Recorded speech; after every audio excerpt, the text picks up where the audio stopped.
The impressive fortifications that you'll see across Europe and the entire land of wondrous castles that have polygon construction, we're informed by the mainstream that the explanation for these elaborate, geometrically precise constructions came from the advent of gunpowder, or at least the adoption of gunpowder for use in medieval battles. As a result, Europe needed to prepare their castles and fortifications to resist these wondrous weapons, these immense cannons. And that's how the mainstream explains these elaborate structures, these fortifications that they call bastion forts, and that we also call star forts. Guards! Knights! Squires! Prepare for battle! Today we explore star forts, cities, and more, and as we look at one of the many maps that we have that plot the various locations of all the star fort fortifications, or bastion forts, or geometrically precise foundation structures, we have many different names, we notice that they're across all the major continents, North, South America, especially in Europe, Africa, Asia, and yet we notice that there are virtually none in Australia. We do have a few in New Zealand, although these are listed as redoubts and tend to appear more as some sort of dug-up earthenworks, or at least that's what they would have called them back in the time. What's the explanation for having all these star forts in Europe? Well, the explanation is this is where people had to defend from the medieval use of cannons, because apparently gunpowder was not invented in China. And you'll see every variety of star fort when you look at the map. Some are very small fortifications that don't appear to take up much space, and yet you have others that are almost half a mile in diameter, some even larger, some even smaller. What's the real story behind these star forts? Are we to accept that this is simply a period of Renaissance engineering to respond to the use of cannons? We see so many different details when we examine star forts, in addition to their geometrically precise foundations. We can also note many examples where we actually have cities and towns that were built on top of the foundation of a star fort, such as the famous example in Italy, where you'll find the remnants of many star forts, and here you might see an eroded bastion fort, as they would call it. And yet in other places that you look, you'll see the very dramatic example, such as with Palmanova in Italy, of an incredible star fort that is an entire town or city. We'll be informed by the mainstream that this was the final development of the fortified Renaissance town. Let's look at some aerial imagery of star forts and see what we can really ascertain by doing a proper analysis. And what will be informed is that the entire reason for this construction is to provide what is called enfilading fire with cannons. In other words, the reason that you have these very geometrically precise foundation structures that tend to integrate well with water is the water provides a natural obstacle, and you can employ your cannons on either side of these protrusions out of the star fort, and therefore you can achieve enfilading fire. Apparently in this particular case, as the enemy is trying to assault your city in canoes. That's what the mainstream will tell us. And yet, when you examine enough of these star forts and you see the vast disparity between the smaller star forts and the larger ones, you can get an idea that this explanation of fortifications seems, well, not exactly something that we can just easily accept at first value. Perhaps the main reason being is that there always seems to be effort in which the way that these star forts are constructed, that they integrate wonderfully with the natural environment. Well, they were masters of camouflage at that time. And yet, even to this day, despite the fact that many of these star forts we're told were constructed hundreds of years ago, the basic structure and the geometric precision holds up wonderfully to this day. And you can see many from the aerial images. You can see the complexity in what we're told is polygon construction. But there's so much more to it than just simple geometrically precise construction. There are many different dimensions behind these elaborate star forts, behind the way that they're laid out. And it doesn't seem to conform to what we would think of as the traditional element of achieving enfilading fire, such as with the large point on this particular structure. Now, for frequent viewers of the channel, you know that we've looked at star forts before, and we've posited many different theories. That the reality is these are simply foundation structures, or that these are constructions from an earlier civilization potentially, something that even preceded the Fourth Era, or the era that we call the Tartarian civilization, and that what we're looking at are the remnants of the main constructions of the third era, and that's a possibility we're going to explore. When you look closer, though, you can see that there are some fine details that do go far beyond the explanation of simple bastion forts. Now, there are examples of these bastion forts being successful in a military confrontation, such as the siege of Malta by the Ottoman Empire, and we're informed that the Knights of St. John were able to resist this attack. Of course, the star forts still look relatively pristine on Malta to this day, and we explored them in the Malta exploration. Perhaps they repaired them, or perhaps the siege didn't exactly conclude in the manner that we're told. Who's to say for sure, but there are too many remnants of these star forts, these geometrically precise foundation structures, scattered across the land to ignore. And as we've said, they vary immensely in size and design, and yet at the same time they do contain a design element that seems to be similar. This drawing here, from allegedly the medieval times, gives us the impression that star forts were part of the natural castle fortifications. And you have to imagine what kind of effort went into constructing these. Regardless of logistical limitations, we're always informed that in Europe they had the wonderful resource of time. They had hundreds of years to construct these bastion forts. All the effort and all the materials and all the qualified engineers who just seem to be running all over the place. Now, once again, the mainstream will explain this as being another one of these revolutions brought about by one of the great R words. Whether it was an industrial revolution, a renaissance, a rebirth, or a renewal, somehow, some way, they managed to adapt to the advent of cannons and gunpowder. And so they constructed many different variations of these bastion forts. They managed to prepare their defenses, they managed to build entire cities on top of them, and this is one of the greatest achievements of the Renaissance. But let's step back and consider, what if this is not exactly what we're told that it is?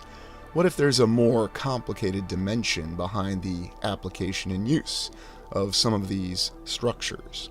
And really, that's probably the most effective term that we can call them, because they are always structures and they do have a lot of geometric precision to them. Why exactly do you need total geometric precision in order to emplace your cannons or to achieve enfilading fire? You really don't need that. You just simply need to turn the direction of your cannons, at least if they operate in the manner that we were informed that they operated in. But in some of the smaller star forts, or structures, we have the theory that perhaps they served as some sort of function for a larger apparatus, or they're the bare-bones remnants of a previous technology that we don't fully understand. Perhaps it was some sort of technology that was designed to integrate within the land to control the motion of the very water itself, whether it was a canal, a creek, or even a river, with a compilation of these structures operating in concert to achieve such a control. And we can see that subsequent civilizations, most likely the Fourth Era civilization, built on top of the remnants of these structures, because apparently they stood up very well.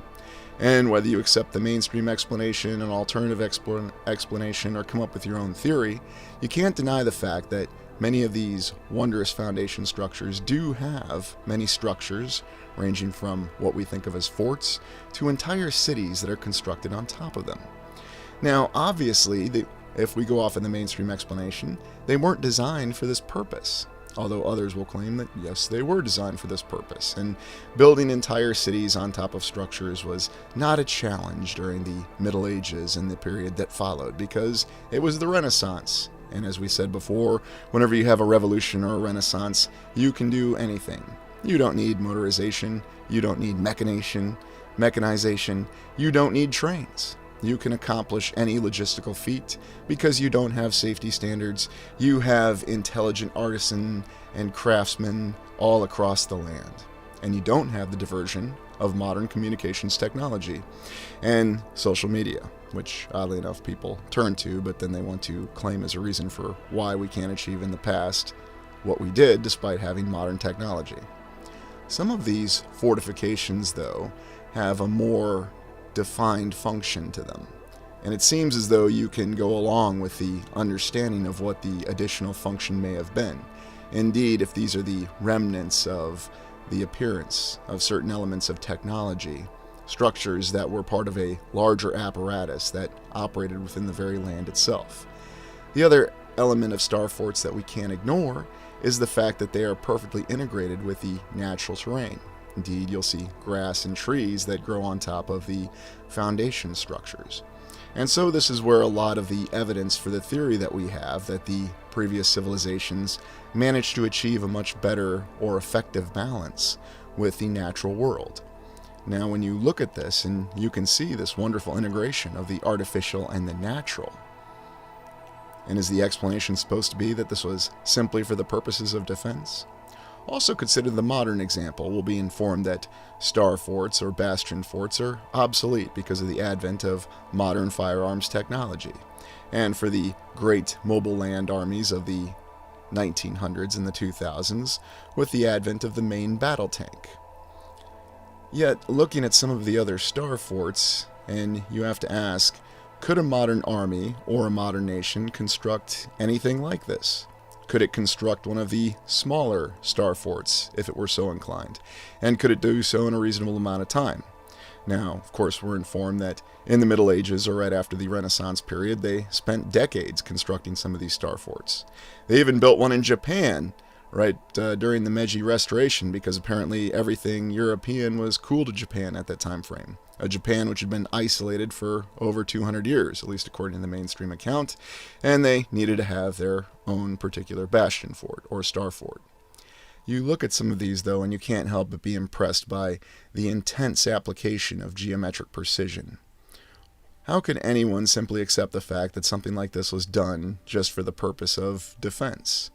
And while we do have a few examples within the historical account, if we can take it at face value, of star forts being effective as defensive fortifications, we have many other accounts in which they were completely and totally ineffective, such as many of the great battles of the United States Civil War.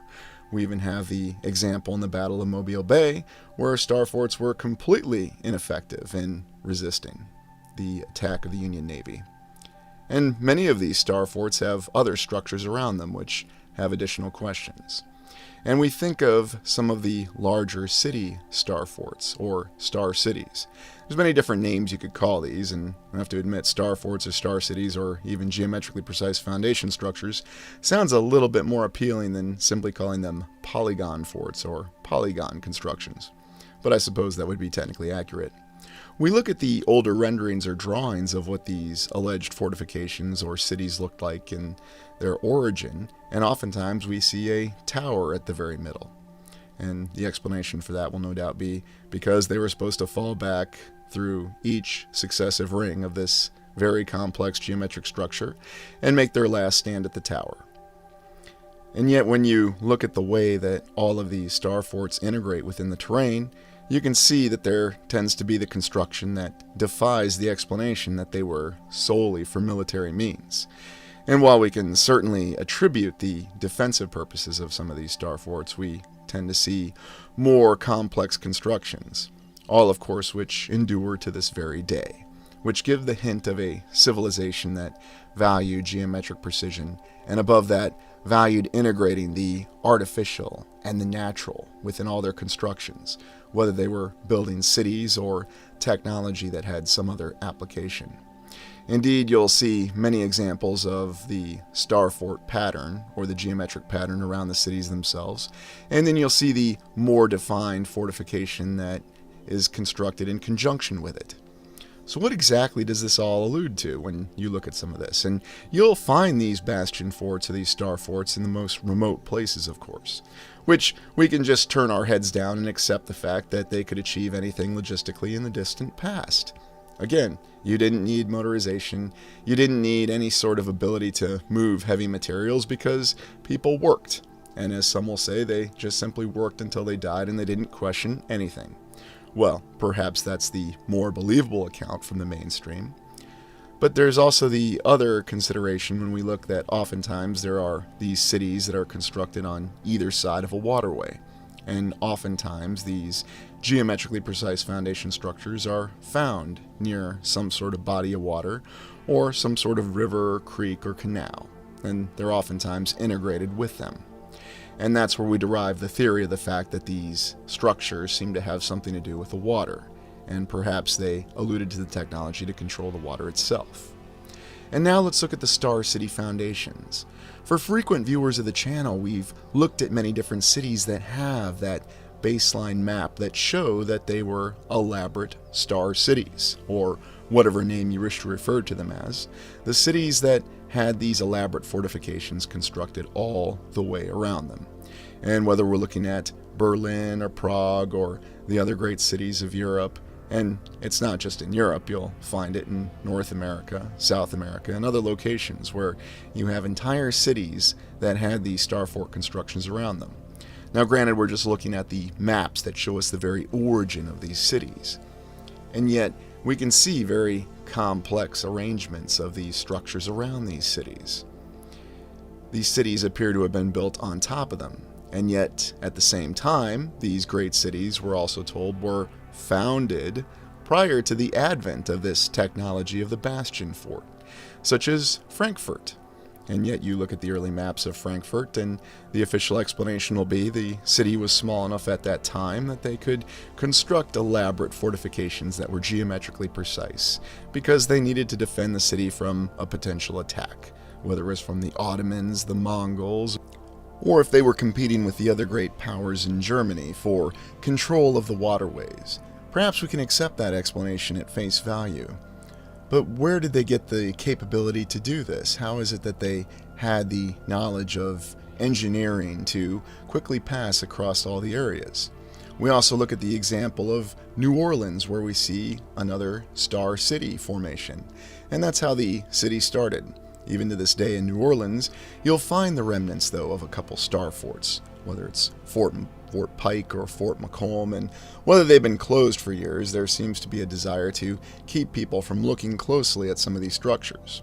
Of course, if you go to St. Augustine, Florida to this day, you can get closer to the remaining star fort, but we forget that the original maps display that there was actually a total foundation structure that went around the original settlement.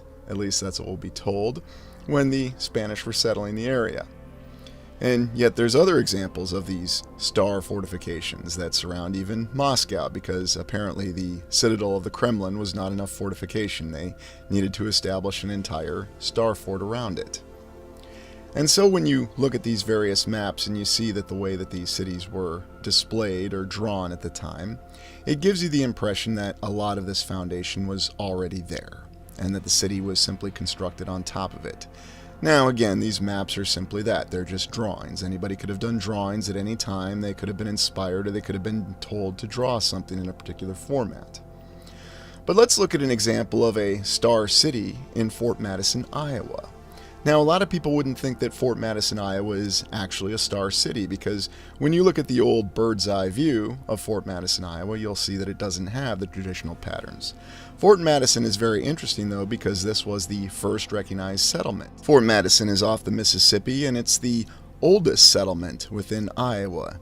Indeed, it was settled before the War of 1812 and was lost. And when we look at the bird's eye view, we notice this very large and impressive structure. We'll be told that the structure in front of this clear fortification is a hotel. But we can see there seems to be a lot more to it, especially with the smokestacks and the built-up towers. So is this some sort of fort or fortification? We'll look into the exact account of the structure in a moment, but we look and we see that it's simply designated as a hotel on this bird's eye map from 1889. Keep in mind that at this time, Fort Madison had been continuously settled for over 50 years. And it's very odd that such a wonderful structure would be completed. Well, what we're looking at is actually the Iowa State Penitentiary, which was constructed in 1839. Very, very shortly after Iowa had become a territory, and 7 years before Iowa would become a state.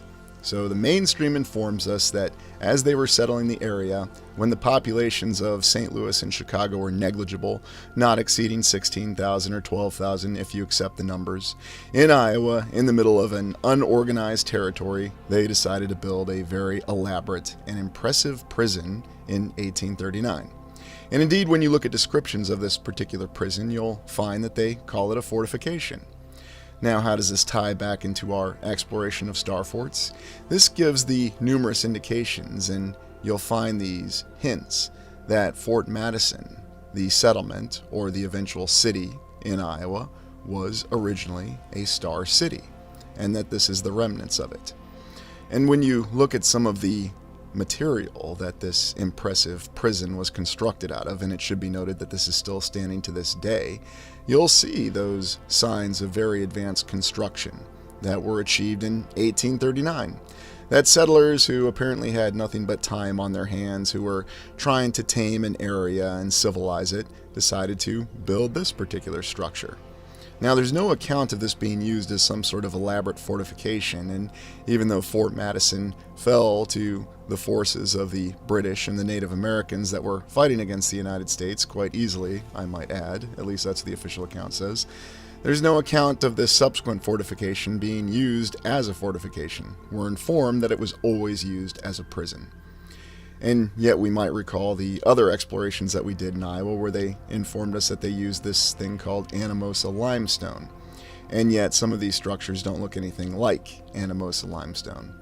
Perhaps you could believe that some of this was constructed by hand at that time frame, or maybe there's another explanation that this structure is far older than we're led to believe, and that there's the sign of erosion due to the fact that it is far older than we could possibly imagine. Could it be possible that this structure, this area that we think of as a state penitentiary to this day, is potentially another sort of reset compound from the past?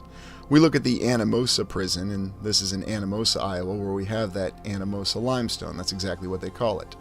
But it should be noted that Stone City, where Iowa quarried this very impressive limestone, was not even settled until 1850. And yet you can find similar examples of the stonework with the towers on the prison in Fort Madison, despite the fact that it was constructed 10 to 15 years before Stone City was even settled.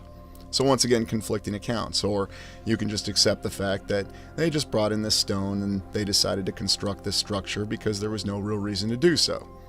You need to have a prison as you're settling the land because that's the most important thing to have.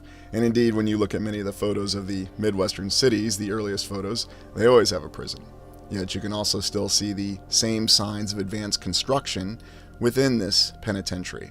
And if you have the means, I recommend visiting to this day and assessing the construction material for yourself. You won't be disappointed.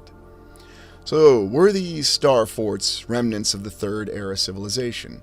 Most of our explorations center around exploring the Fourth Era because we have the most remaining evidence from it. And of course, we're operating in the contemporary era, the Fifth Era, and we don't exactly know for sure how long ago these structures were constructed. We go off of our mainstream timeline because that's all we have to go off of, and we look at the reset period. Were these star forts from the Third Era?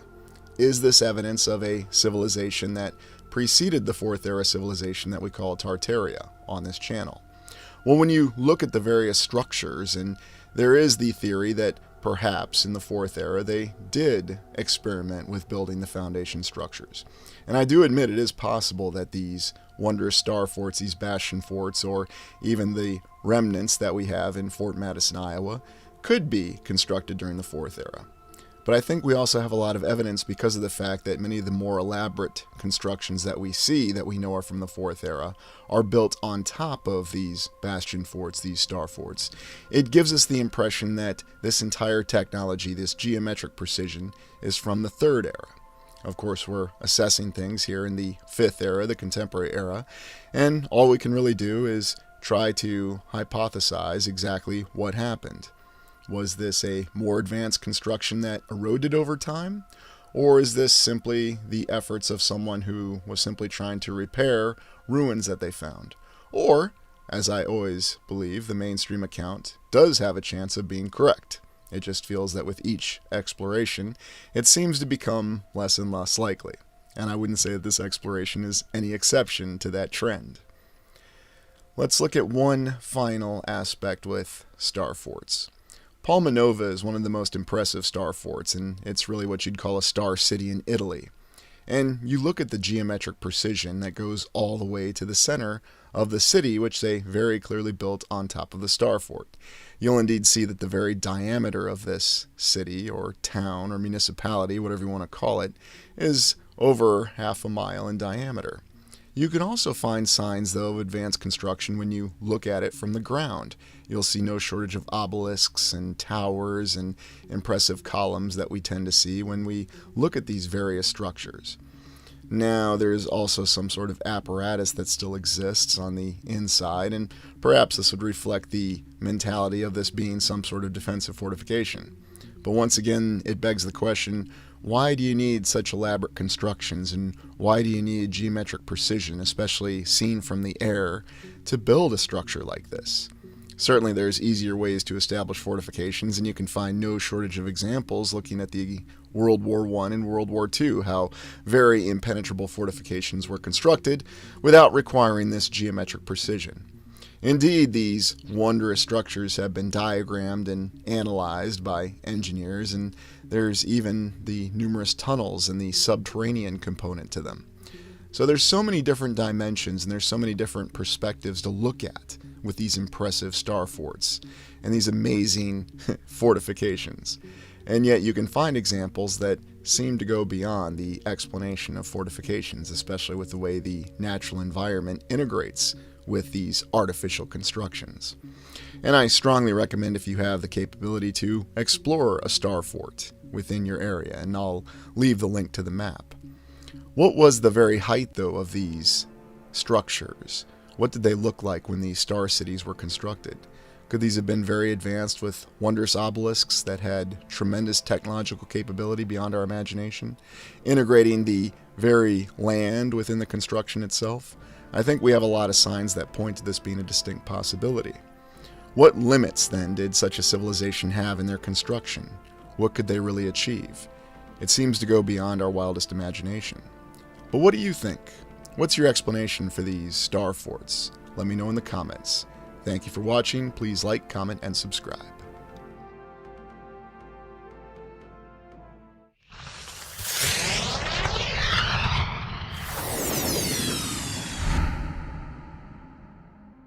Welcome to the Restudo Orbis channel, and today we're going to tackle that mystery of the origin of life. Where did we as human beings come from? The main proponents of theory suggest that we came from a divine spark, divine creation, some higher being that brought about our purpose here on the land. And yet others suggest that there was a great Big Bang, and that the theory of everything comes from this Big Bang. And make no mistakes about it, it is indeed a theory. There's also the possibility that we evolved, and that's certainly a widely accepted scientific theory, and indeed it's the baseline scientific concept that human beings once came from monkeys. There's strange phenomenon that we see in the sky, and other things that we can't explain, but we have a pretty good idea of where we came from. But are there other theories in terms of our origin? Today we're going to explore the puzzle of human origins.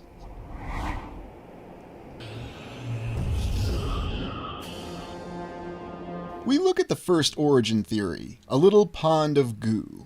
And it should be noted that this is the primary theory of the scientific community, the mainstream theory, that human beings came from monkeys. Or as Q said in Star Trek The Next Generation, it all begins right here in a little puddle of goo. Yes, everything that we think of, everything that we know, all creation, started as a little puddle of goo. But what's the summary of the story? Well, it all begins with the Big Bang. The primary scientific theory says that everything started with a massive explosion. All matter and the entire existence of the universe, the galaxies, the great incredible wall clouds, and all the other megastructures that we have, all the way down to the smallest particles, started with a Big Bang. And it's quite frankly that simple. And never mind the rapid expansion beyond the concept of the speed of light, you have other explanations, such as dark energy and dark matter. And from that we had planets that randomly coalesced and formed, and there you have it. That's how existence started. Now, granted, there's many nuances, and of course we're skipping over a lot of details because there's definitely a lot to go into, but we're just looking at the general theories and how did life actually start on this planet? Well, as Q said, it started with a little puddle of goo, and they replicated it in an experiment where they created a big pile of goo in a jar. And that's all it was, and this experiment was conducted in the 1950s, and it was conducted again, shown as a demonstration on Cosmos. And Carl Sagan is showing up to remind me that there were different terminologies. It was not a puddle of goo, it was the very stuff of life, and this was not a jar, but this was actually a reaction vessel. The glistening reaction vessel of Murdor. So you see, much more grandiose names, and you have a better idea for this concept of evolution. And once they had these organisms, this created the Luca, or the last universal common ancestor. 3 billion years ago, they inform us that these baseline organisms were the last universal common ancestor to all life on the planet. And they have this wonderful animation that shows us the chains of evolution. In other words, how these life forms evolved into different life forms. And you can even see in just a few seconds how we started from a puddle of goo, the stuff of life, and evolved into more complex life forms. And never mind the fact that there were changing conditions and how would organisms survive changing conditions and even have the time to evolve, especially if you're suddenly thrown into a new environment. But if you don't ask those questions, it makes perfect sense and it's very compelling and looks very dramatic, especially when you throw in some Vangelis music or some Beethoven. And there you have how humans came about from Neanderthals to common humans.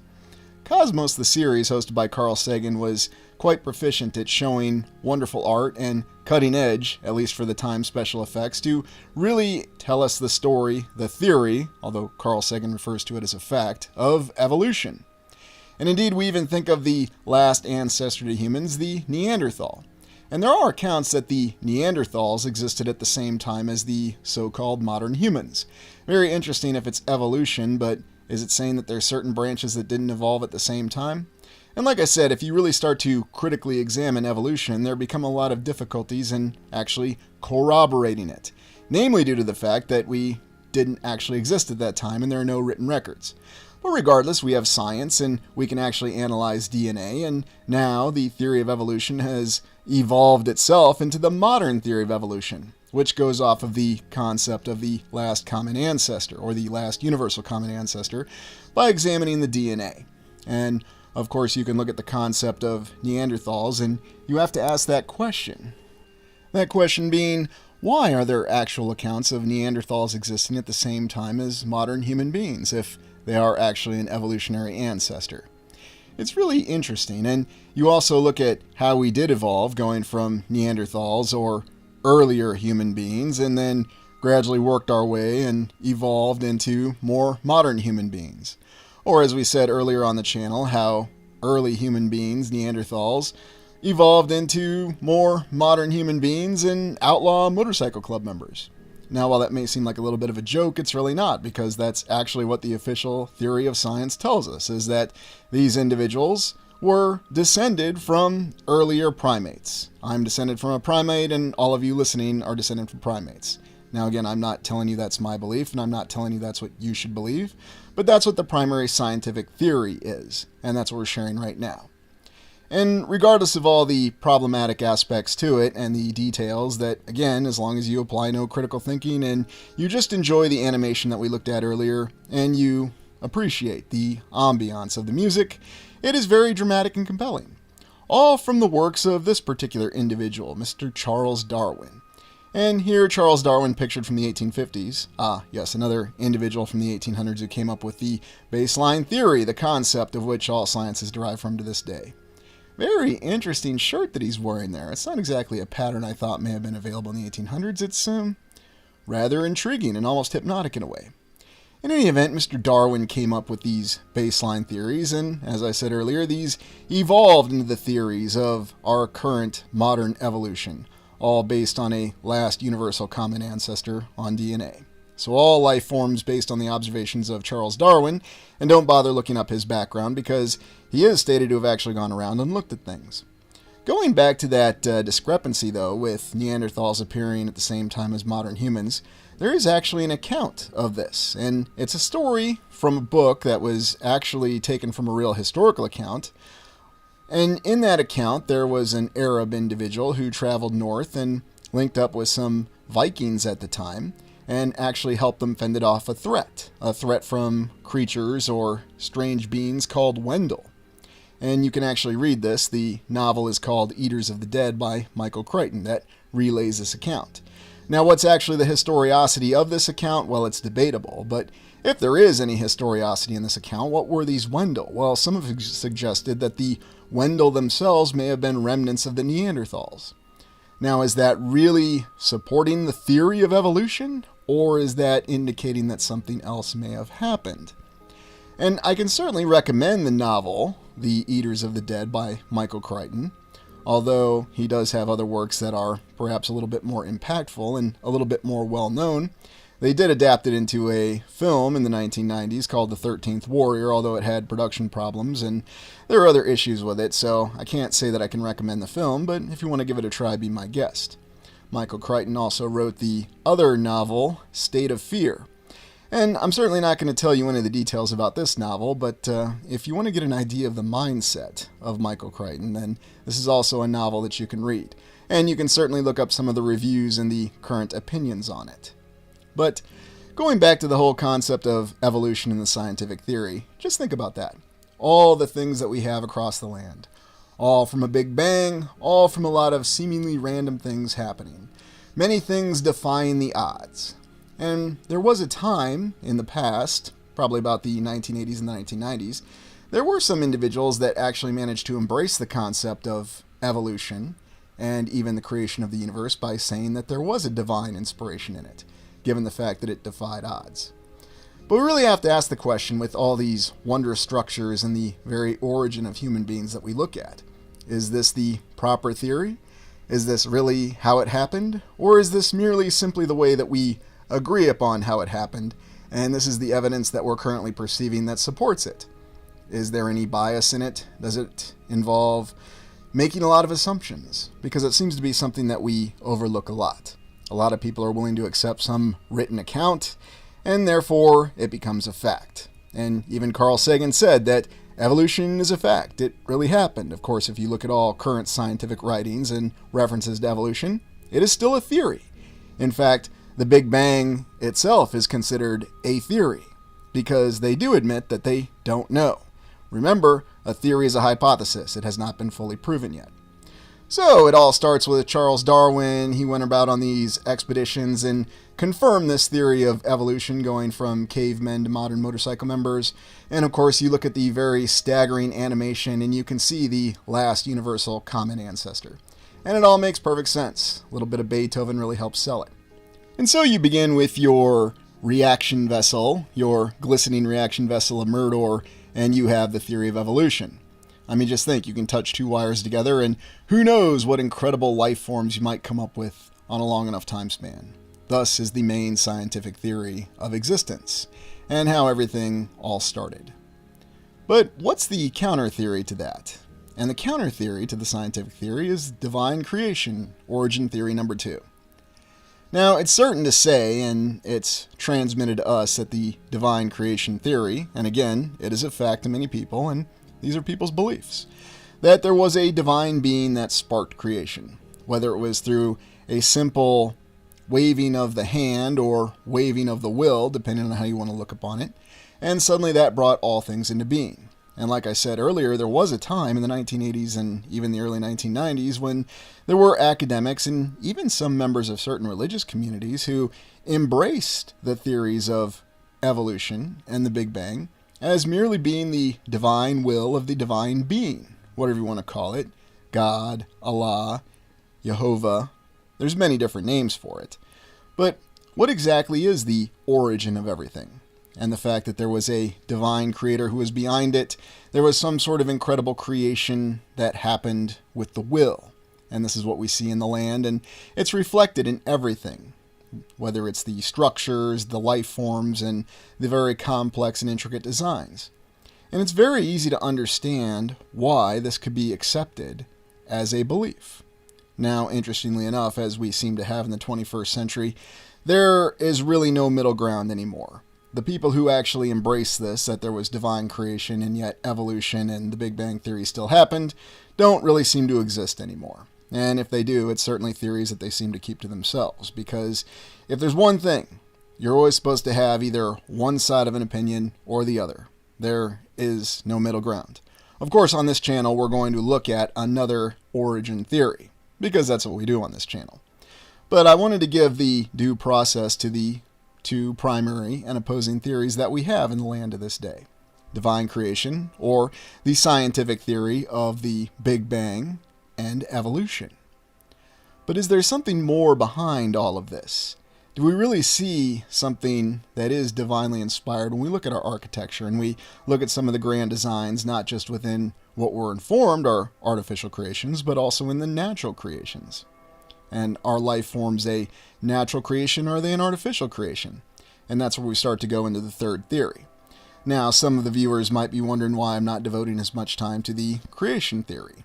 And the main reason being is that the creation theory, or the creation fact, depending on your perspective, it's a lot more straightforward, and it requires far less nuance to explain and grasp, unlike the scientific theory, in which case we could probably spend days or weeks going through every single nuance in terms of how things came to be.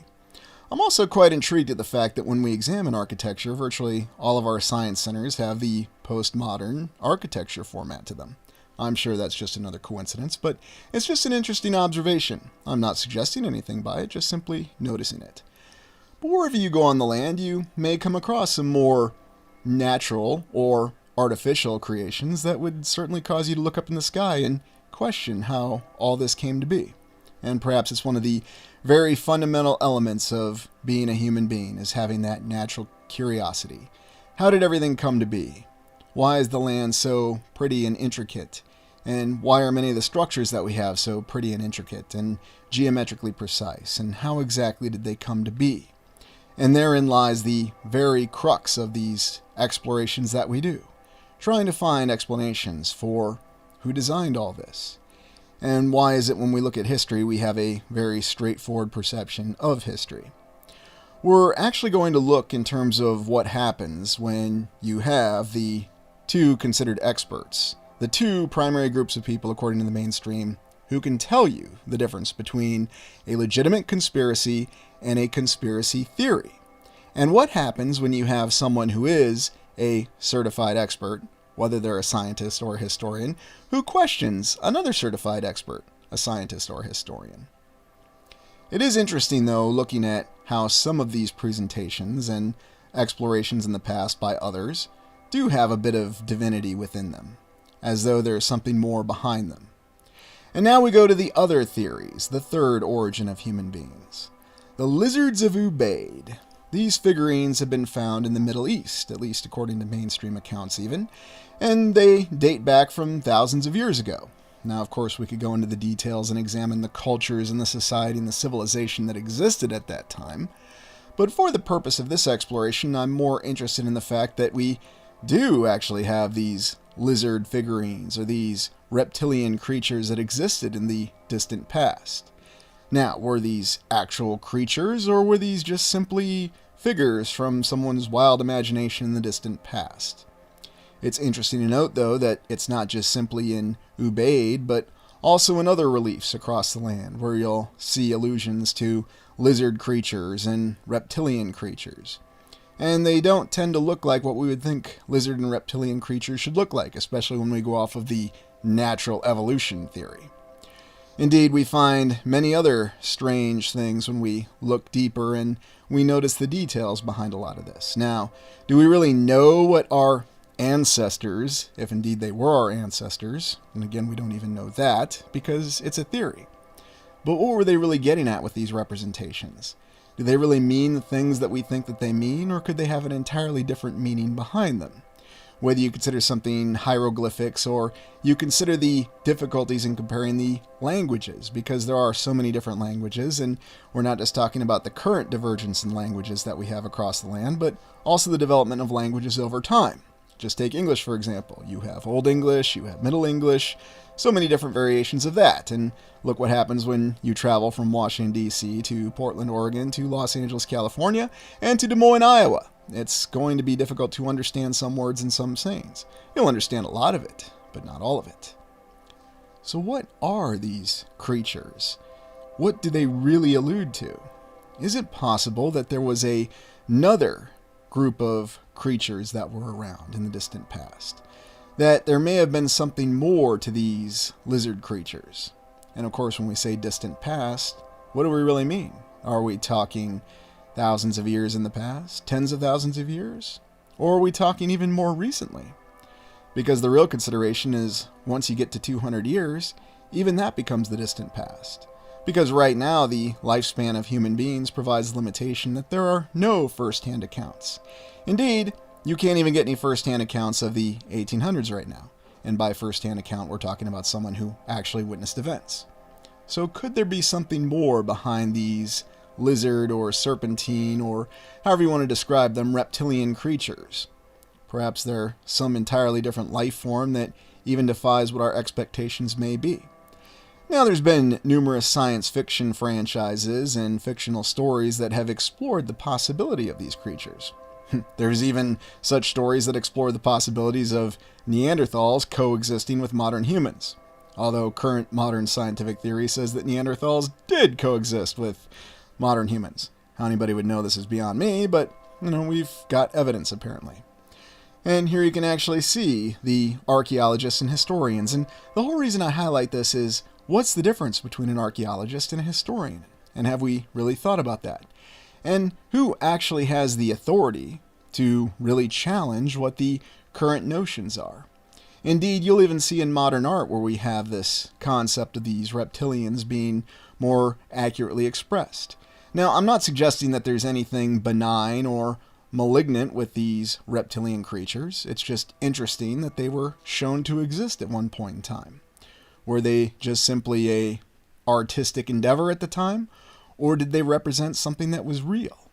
Is there still something about these creatures, these lizards or lizard men of Ubaid, they have many different names, that there could be present in today's land? Is it possible that there's areas where such creatures like this could still exist? Or do they somehow play a role within our origin? I mean, after all, if we're going to say that we could be descended from a little puddle of goo, or primates, then how could it possibly be offensive to say that we could also be descended from lizard creatures, for all we know? Now, of course, that flies right in the face of all the scientific theories that we have, because how could you possibly go from being cold-blooded to warm-blooded? And of course, we don't have any DNA evidence to back it up. Although I'm rather amazed with all of our capability to identify the legacy of DNA evidence and really look back into our past. I'm not going to use the word that's typically used, but it is a recognized scientific process to where you could actually identify your ancestors, and it gives you specific answers, reportedly, that you know where your ancestors came from and what their lineage is. And yet we seem to have limitations in terms of what we can actually accomplish with all of our knowledge of DNA. So it's just another one of those areas where I have a lot of questions. I don't know the answers, but I'm certainly suggesting that there are multiple theories, that things aren't quite as limited as we might be ready to believe. Especially when you have individuals who speak with authority that tell you that things are facts, they're not theories, when in fact they are still recognized as theories. So what's the difference? Well, we have to have some working knowledge of how things came to be. We have to have some theories for where we came from and what the origin of human beings are. And so perhaps it's merely the best consensus that they can come to. And that's totally fine, as long as it's remembered that it is a consensus and it's still a theory.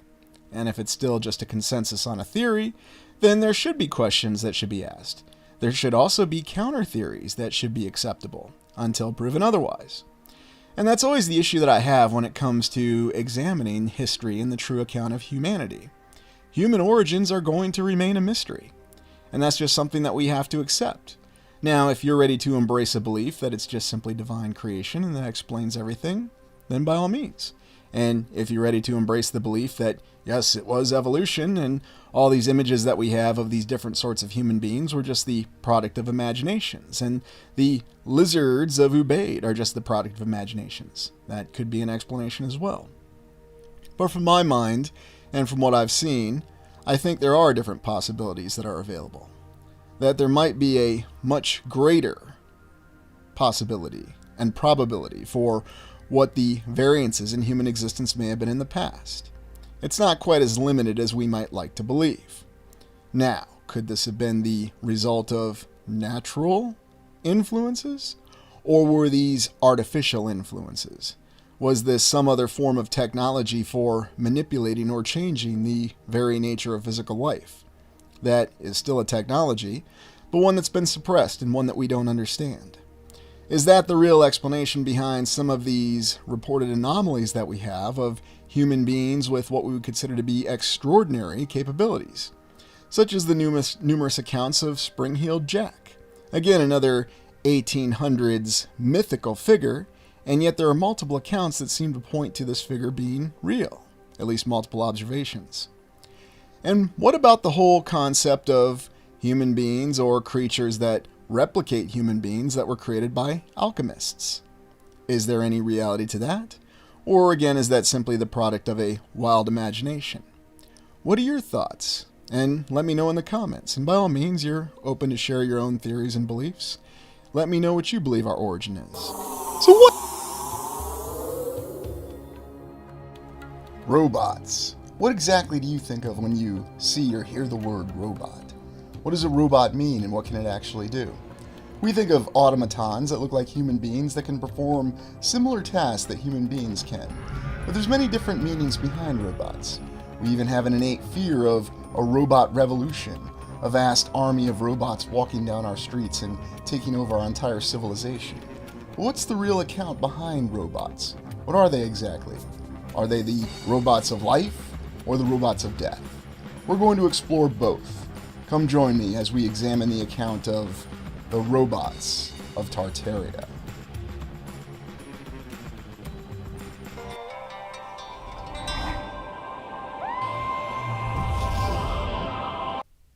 Robots of life.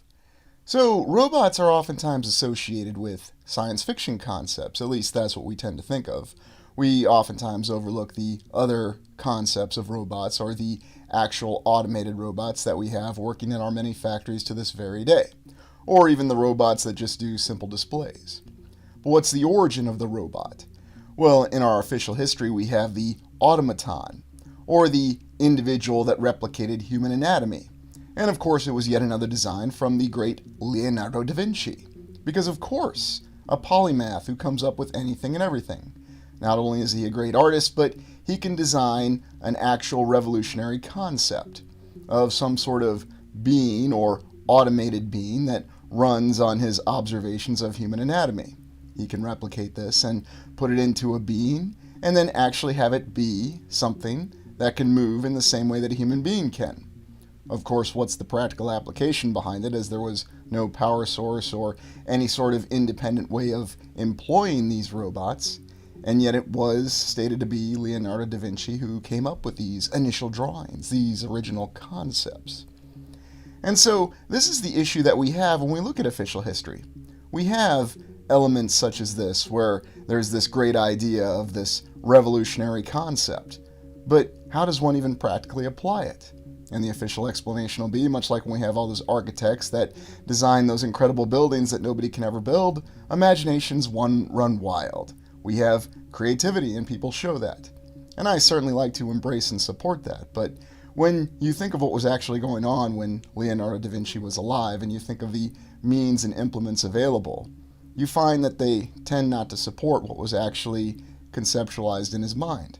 For example, he had the armored knight with the servos and mechanisms that could actually move it, but what was the method for really powering it?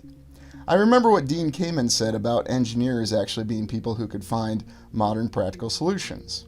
And then of course we have the Czech playwright, Karel Čapek, who came up with Rossum's Universal Robots, a play that talked about robots that were actually much more human-like, or perhaps compared with the robots of the modern TV series Westworld. And I'm going to have limited references to Westworld because I didn't exactly appreciate what happened with the plot in that series after the first season, but that's just me.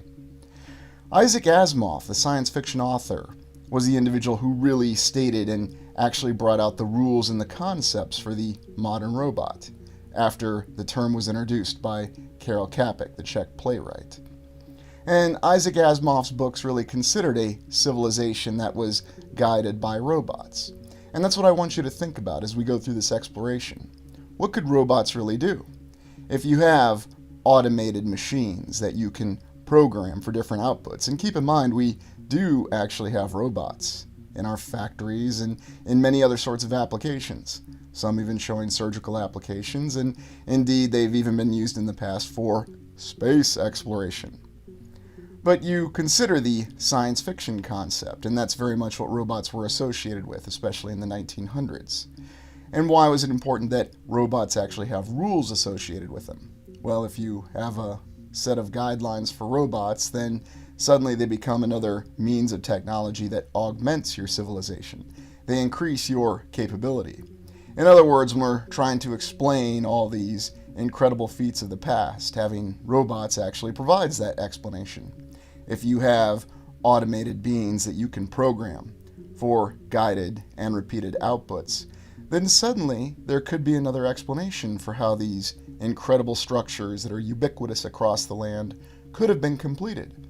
Did Isaac Asimov and did Karel Čapek have some sort of insight or some sort of memory or understanding?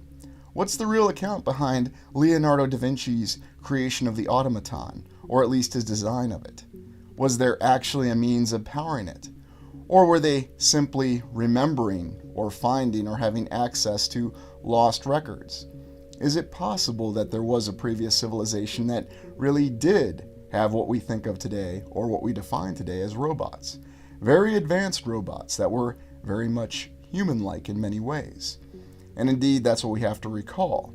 There are many stories that certainly preceded Westworld, well, at least the TV series, to include the film Westworld. And here were the 3 laws from Isaac Asimov. A robot may not injure a human being, a robot must obey the orders given to it by human beings, and a robot must protect its own existence. And of course, you cannot contradict the first law with the second or the third, and you cannot contradict the first or second law with the third. We look at the robots of death. The robots of death concerning a robot revolution. And it's even considered a plot trope, if you will, in TV and science fiction.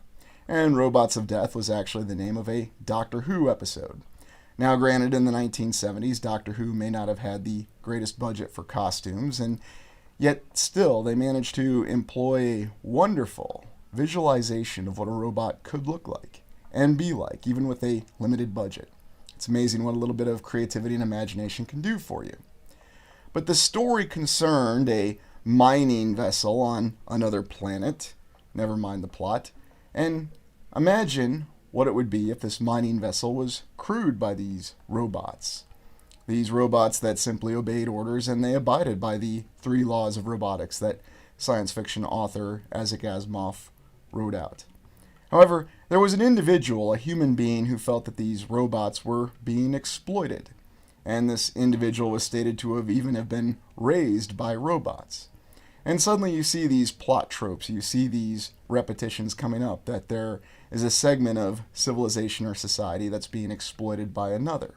Is that really what robots represent? And the character is named Taran Capel, actually a reference to Karel Čapek, the individual, the Czech playwright who coined the term robot.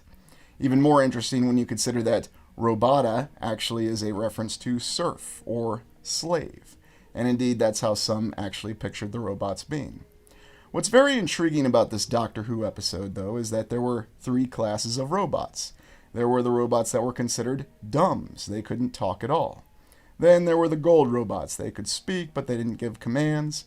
And then the silver robots, who were the highest ranking robots. So very intriguing that there was a hierarchy of robots.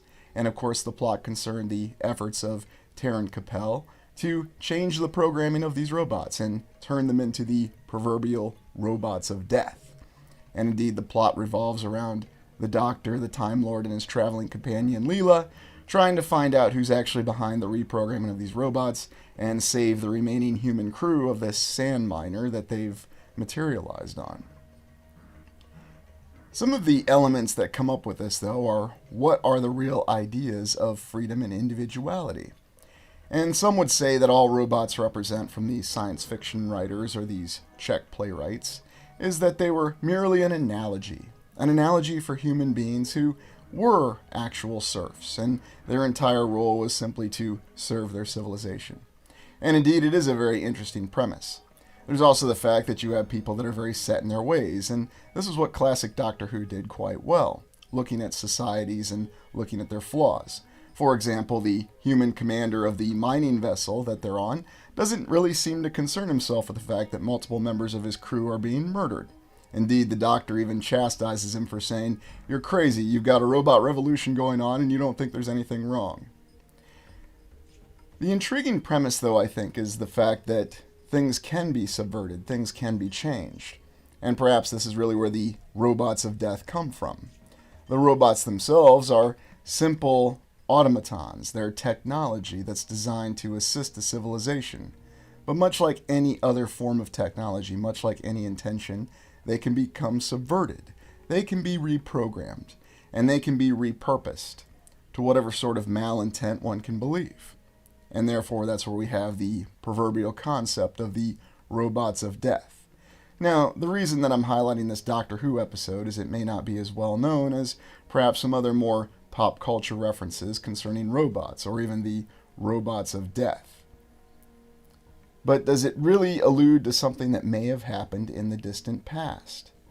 Was there a time with a previous civilization where they had automatons that had actually risen up and revolted against them? And I know another recent science fiction property that considers this is Battlestar Galactica, the reimagined series. Although the creator of that series never decided to tell us what the real difference between a human and a robot was, or a Cylon as they were called.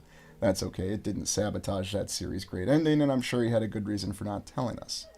There's also the example of the servile machines in the Dune universe, an entire empire that was assisted and built by these servile machines, and yet when a group called the Titans, that were actually cyborgs or cymechs, decided to take over the empire, one of these cymechs had actually given too much power to these robots, these thinking machines, and soon the cymechs and the entire empire were being ruled by these thinking machines. And perhaps that's one of the interesting concepts of the Dune universe, is the fact that what we see is an entire response to the fact that thinking machines, or what we may think of as true artificial intelligence, and of course I say true artificial intelligence as in artificial intelligence that is actually sentient, artificial intelligence that can evolve and develop itself. And there are other allusions to it if you look in different cultures and different histories of humanity, that it may have once been possible to really have achieved such technological revolution, yet at the same time, you actually had this concept of these robots who developed themselves. In the Dune universe, the very people were actually enslaved by the robots. Now, there's two different perceptions of this. There's the original account as told by original Dune author Frank Herbert, and then of course there's the more modern account that changed the story a little bit. Now, I know there's a lot of feedback concerning the authors, such as the Dune Legend series that tells the story of the artificial intelligence that takes over the Empire, and the efforts to remove its control, and the story was told by Brian Herbert and Kevin J. Anderson. Now, granted, the story they tell is a little bit different than the story that Frank Herbert alluded to, where things were told in more general terms. Now, I'm not going to dive into that controversy, but what I find really intriguing about it is that in the original Frank Herbert story, there was something that had a feel of a little bit more of a legend and a myth that could have been real. That really what he was telling the story of was the distant past, or perhaps even the not-so-distant past of humanity, where the robots had actually risen up and had either enslaved humanity itself or destroyed humanity itself, or at least elements of humanity. When we're looking for explanations in why our previous civilizations fell, is it possible that perhaps they were truly victims of their own technology? That their own technology was subverted, either inadvertently by themselves or perhaps by some sort of corrupting external influence. And that one of the ways that this previous civilization was targeted was that its ubiquitous servile machines were turned against it. And indeed, we Think of the more famous example of Cyberdyne systems from the original two Terminator films. Interesting enough, and I only refer to those original two because they were closest to the concept of what it really meant to have an automaton that was terrifying and unstoppable. And then, as time went on, you saw that the automaton's capabilities increased. It went from being a heavily armored exoskeleton to liquid metal, capable of transforming into any sort of weapon, capable of being able to infiltrate any sort of human civilization or system. Many different interesting concepts. But now we look at the robots of Tartaria. Is it possible that the civilization that preceded ours, that on this channel we refer to as Tartaria, really had the capability of designing and creating automatons? It's not something we've addressed yet in our exploration, but I think it's something that we need to consider. Because we do have many different references to the fact that there were automatons in the distant past. And when I say distant past, what do I really mean? I'm actually even only talking about the early 1900s. And if you think about Leonardo da Vinci, you're talking about hundreds of years ago. Now, of course, we'll be informed that was not actually a robot that Leonardo da Vinci designed. It was merely an automaton, a being that just had servos and mechanisms, the capability to mimic human movements, but oddly enough, no ability to be powered or independent on its own. You'll also find that if you look hard enough, there were numerous displays of robots. Could it be that there were robots in the previous civilization? That's one method of explaining how these incredible structural achievements were accomplished, on whatever timeline they were actually accomplished on? If we can't rely on our official history to tell us what the real story of the origin is behind these incredible structures? Why are there so many allusions and so many clues in this concept of robots or automatons that continues to endure with us to this day? Why is it such a powerful trope of science fiction? Is it all just coincidence? Is it all the result of creativity and imagination from writers? Or did they actually have some sort of inspiration? Much like Robert E. Howard had inspiration of previous civilizations that were different names, and yet the official account of Robert E. Howard was it was easier to invent an entire history than it was to simply go off of existing history. Maybe, perhaps.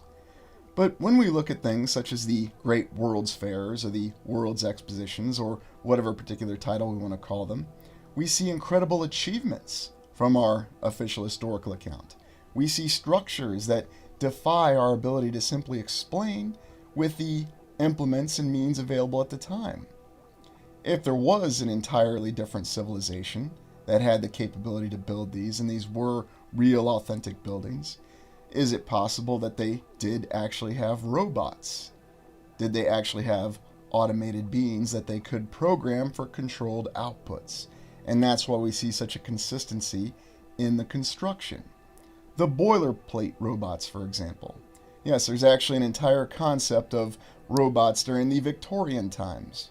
Ah, yes, as if the Victorian times were not strange enough already. So many accounts of these robots existing, though, during Victorian times. Now, again, official history is not going to tell you that, yes, they had a robot during Victorian times. They merely tell you that it was a, again, product of science fiction novels and incredible imaginations. So, yes, the term robot invented by a Czech playwright in the 1920s is what we're informed, Rossum's Universal Robots, and yet we have references to robots from many different time frames, going all the way back to the time of Leonardo da Vinci. So what's the real account? Why are there hints or clues about there actually being robots that were showcased at these World's Fairs? Did that really happen, or is it just misinformation? Or again, is it merely the product of a wild imagination? All these things could be possible, and yet if we really consider the incredible structures that were not obviously made from paper mache and cardboard, then we have to come with a different explanation. A different explanation being that perhaps there was some sort of means of automated labor that could consistently and constantly produce controlled results. Suddenly we have the explanation for the means in which many of these structures could have been constructed in a very small amount of time. There's so many different references, though, to the concept of what robots could be. And indeed, you'll even find, again, some science fiction or fantasy stories that tell you that robots were involved in everything. They had robotic horses, they had robotic people, they had different forms of robots that could do different tasks when needed. And if you were settling an area, or perhaps I should say resettling an area, and if you still had some limited means available of these robots, then perhaps they could have played a very integral role in bringing about the revival of a civilization after its destruction. Now again, these are just photos, they're not final definitive proof, or you could even say that they're photos of photos, and yes, with all the digital manipulation going on out there these days, intentional or otherwise, it becomes hard to tell what our true history really is. It becomes difficult to prove what really happened. Even the mainstream official account becomes much more difficult to verify. Is that simply an unintended consequence of all this advancement of what we call AI? And what do we do with AI now? Is AI really a sentience of robots? Or is AI now viewed more as simply the ability to produce pictures and video? I leave that to you. Perhaps they do have AI that's focused on operating robots, such as our great example of a robot from the film Metropolis. Ah, yes. So you see that these origins of what we think of as robots have been with us far longer than we like to believe.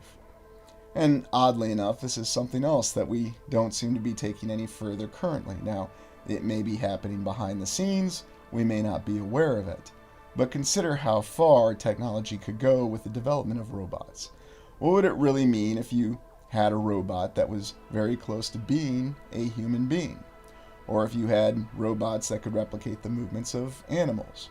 I always think of the famous example of Stridor from the He-Man series. Oh yes, an animated cartoon that showed more creativity in many different ways with its plots and its characters in the early 1980s. But also consider what it could change for daily life and society if you had automatons that would assist with all forms of life. Of course, there's also a dystopian side of it, because what happens to the actual human beings when their lives become far too comfortable and far too easy, if you will, when you don't actually have to apply any sort of struggle. So again, it all comes back to that question, was it a matter of balance? Were robots only employed in certain segments of the civilization, constructing certain things? Perhaps other structures were still left to human beings. Again, we don't really know. It becomes a matter of speculation if it was in fact the account that in the distant past, or the not so distant past, the previous civilization did have access to automatons or robots. And that was really the answer to how they were able to achieve many of the great things that they achieved. Many of the structures and many of the examples of infrastructure that stays with us today. Even in the 1960s, we have examples of robots, or at least automatons, that NASA used to send into space to actually test space exploration. Of course, now, 60 years later, we just send mannequins into space for trips around the moon. It shows you how far we've progressed. But looking at many of these different images and considering these concepts along with what we're informed are just science fiction stories, it brings about an entirely different dimension to what the possibilities of civilization really could be. Because if you really do have no limits on your labor output, if you really developed a system that could actually sustain them with energy, you remove that whole concept of a labor force that you have to feed and that you have to provide water and also adequate time to rest. The answer tends to be, well, they just had forced labor. That's how we explain all these incredible structures. It was forced labor, and that's the easy explanation. And if you go with that and you accept that, and so long as you don't take into account the fact that you still have to sustain that labor force, and you also have to consider that that labor force at any point in time could pull what I like to call a Spartacus revolt, then yes, I suppose you could accept that explanation. But why would anybody accept living their entire life under such conditions? Especially since it would be so obvious. I mean, as I like to pose the question, why didn't Spartacus bite the guard's ankle much earlier in his life? Why did it take so long? I guess he just had to reach his breaking point. Things such as the World's Fair. And in Austria, is it possible that there were robots that were involved in the construction of these incredible structures, such as the Great Rotunda? What's really the answer? As we go forward with our explorations, I want you to consider the possibility that robots were involved. And now we go to the bizarre account of the Emperor of the United States and the amazing Bay Bridge. This is Joshua Abraham Norton. He's an individual who was alive in the mid-1800s, and he is famous for declaring himself as Emperor of the United States. Naturally, he resided in San Francisco, California, and he was an individual who was born originally in the United Kingdom, grew up in South Africa, and then relocated to the United States around the time of the Gold Rush. And he declared himself emperor after his business venture failed. Yes, just some random individual who was really no one declared themselves emperor. And oddly enough, when he declared himself Emperor Norton I of the United States, he issued proclamations where he talked about his imperial authority and how no one would impinge upon his imperial authority. And there you have his signature, or type signature, Norton Emperor I. Yes, this all went down during the United States Civil War and after, and apparently he even issued currency in his name. Now, this is very, very odd because this is the 1800s when, according to the official historical account, the United States was accomplishing incredible feats. And yet, during that time, we had random individuals that just declared themselves emperor of the nation, issued proclamations and currencies. Now, you might think that this was just some crazy passing fad that everybody in California thought was really cool, but there were actual leaders, such as the King of Hawaii, who negotiated with this individual and appear to have recognized their authority as Emperor of the United States. It's bizarre in so many ways. And there's caricatures that exist of this individual actually having authority and being recognized in California. Very, very strange and very bizarre. It's as though there is nothing about the 1800s now that should really surprise us, because apparently Lincoln had no issue with this individual declaring himself Emperor of the United States and opted not to send any sort of military force to arrest him, or even just send one or two Pinkerton detectives to go arrest him, if you wanted to be conservative on your resources.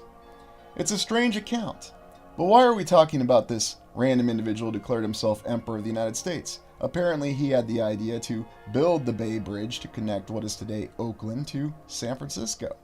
Yes, some random individual who is really just role-playing as an emperor and dresses up as an emperor, issues proclamations in their own currency, which, by the way, apparently this currency was recognized in certain places in California. He comes up with the idea to build this incredible Bay Bridge to connect Oakland to San Francisco. How fascinating.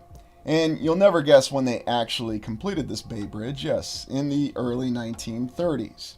In fact, they pulled off the construction of this Bay Bridge before the Golden Gate was complete. Very, very odd, and yes, the Great Depression, it certainly never stopped wondrous construction projects from being completed. Of course, perhaps you could say there's a little bit more of an explanation in California because for some reason everybody knew to go to California because there were jobs there. Didn't exactly have the internet in the early 1930s, but perhaps word of mouth spread so fast. And you can still see the Bay Bridge to this day, and yes, it was damaged in the earthquake in '89, and yes, they've apparently had to reconstruct or renovate portions of it, but for the most part it's still there. And it all came from the idea of this Emperor Norton I. At least that's what the official history tells us. It's also interesting that this guy who was role-playing as an emperor is still remembered to this day, and still captured in history to this day. And so if you're in the San Francisco area, check out the Bay Bridge, another wondrous construction project, 1933 to 1936. Or, if it was from the previous civilization, did they have the help and robots in constructing it? Through the rest of these explorations, consider that. And I suppose that you expect me to believe in sorcery as well. Of course, Why? because it's real. How can I know that, Mr. Shen? See? That was nothing. But that's how it always begins. Very small. Is that how these impressive structures that we've explored across the land really began? As some very small structure? Indeed, all these very small blocks had to be carved, weren't they? Or were they formed with some advanced process of alchemy that's beyond our current understanding? This is one of the theories that we've worked with in our explorations, and here in Lexington, Kentucky, we see that there are elaborate constructions that seem to defy the logistical and construction limitations at the time. But what's the real explanation?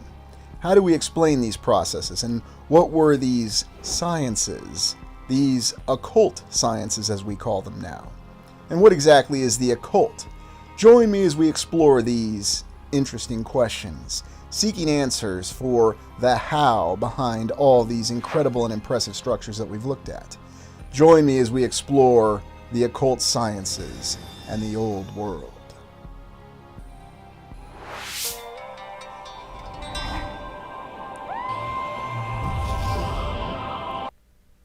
What do we define as the occult sciences?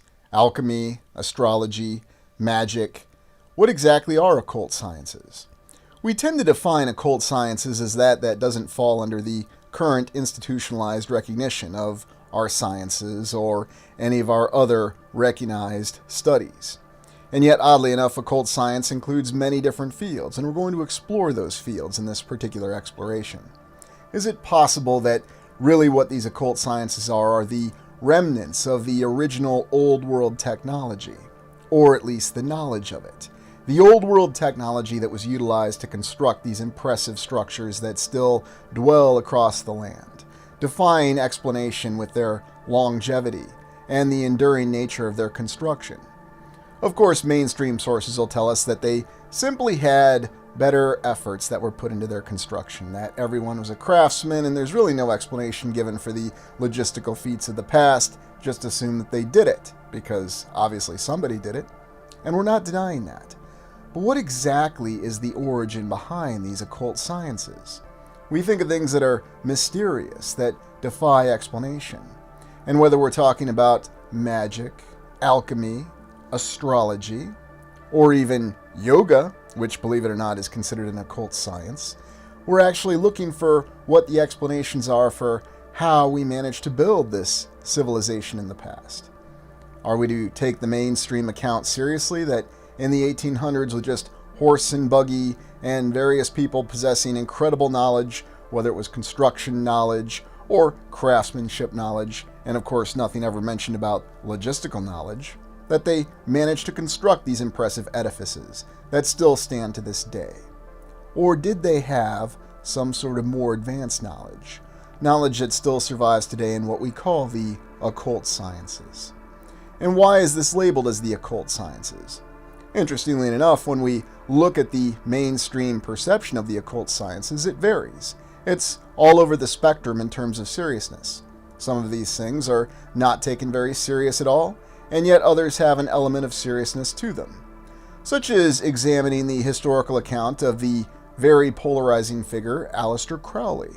Aleister Crowley was active in the early 20th century and the late 19th century, or the late 1800s, early 1900s. A very questionable time to be sure, and you can certainly research Mr. Crowley's biography on your own. There have been many others who have retained knowledge of occult sciences, although how accurate are they? Why is there such a reference to the very unique and intricate symbolism within the occult sciences? Do they have meaning? Are there direct connections to the old world? Now, there's many different interpretations of what the occult really is, and the occult sciences. But one thing I encourage you to do is certainly research on your own and come to your own conclusions, because, as always, this is a very conflicting account. Indeed, looking into the background of Aleister Crowley, some people say that he's one of the most evil individuals in the land in the early 1900s. Of course, he would subsequently be surpassed by the era of the dictators, as we call them. But what was really the truth behind Aleister Crowley? Was he merely just some elaborate, extravagant individual who dressed up in unique garb and paid tribute to certain long-lost religions or belief systems that we no longer have knowledge of? Or did he actually have access to knowledge that was lost? What about Madame Blavatsky and her understanding of creating her own religion? What's really the origin behind these individuals, and why were there so many people like this in the 1800s? Well, we can certainly say there were plenty of people like this in the 1900s too, such as Elizabeth Clare Prophet, but why is there something almost more enduring about their presence in the 1800s and the early 1900s. Indeed, you can find what tends to reflect the membership of some sort of occult science as it involves dressing up in some elaborate form of garb or raiment. But what's it really mean? Is there symbolism behind it, or is it an actual reflection of what occurred in the past? And what are the meanings behind these accessories? Do they actually have a use and an application? Or is it all just for ceremony? It's hard to say.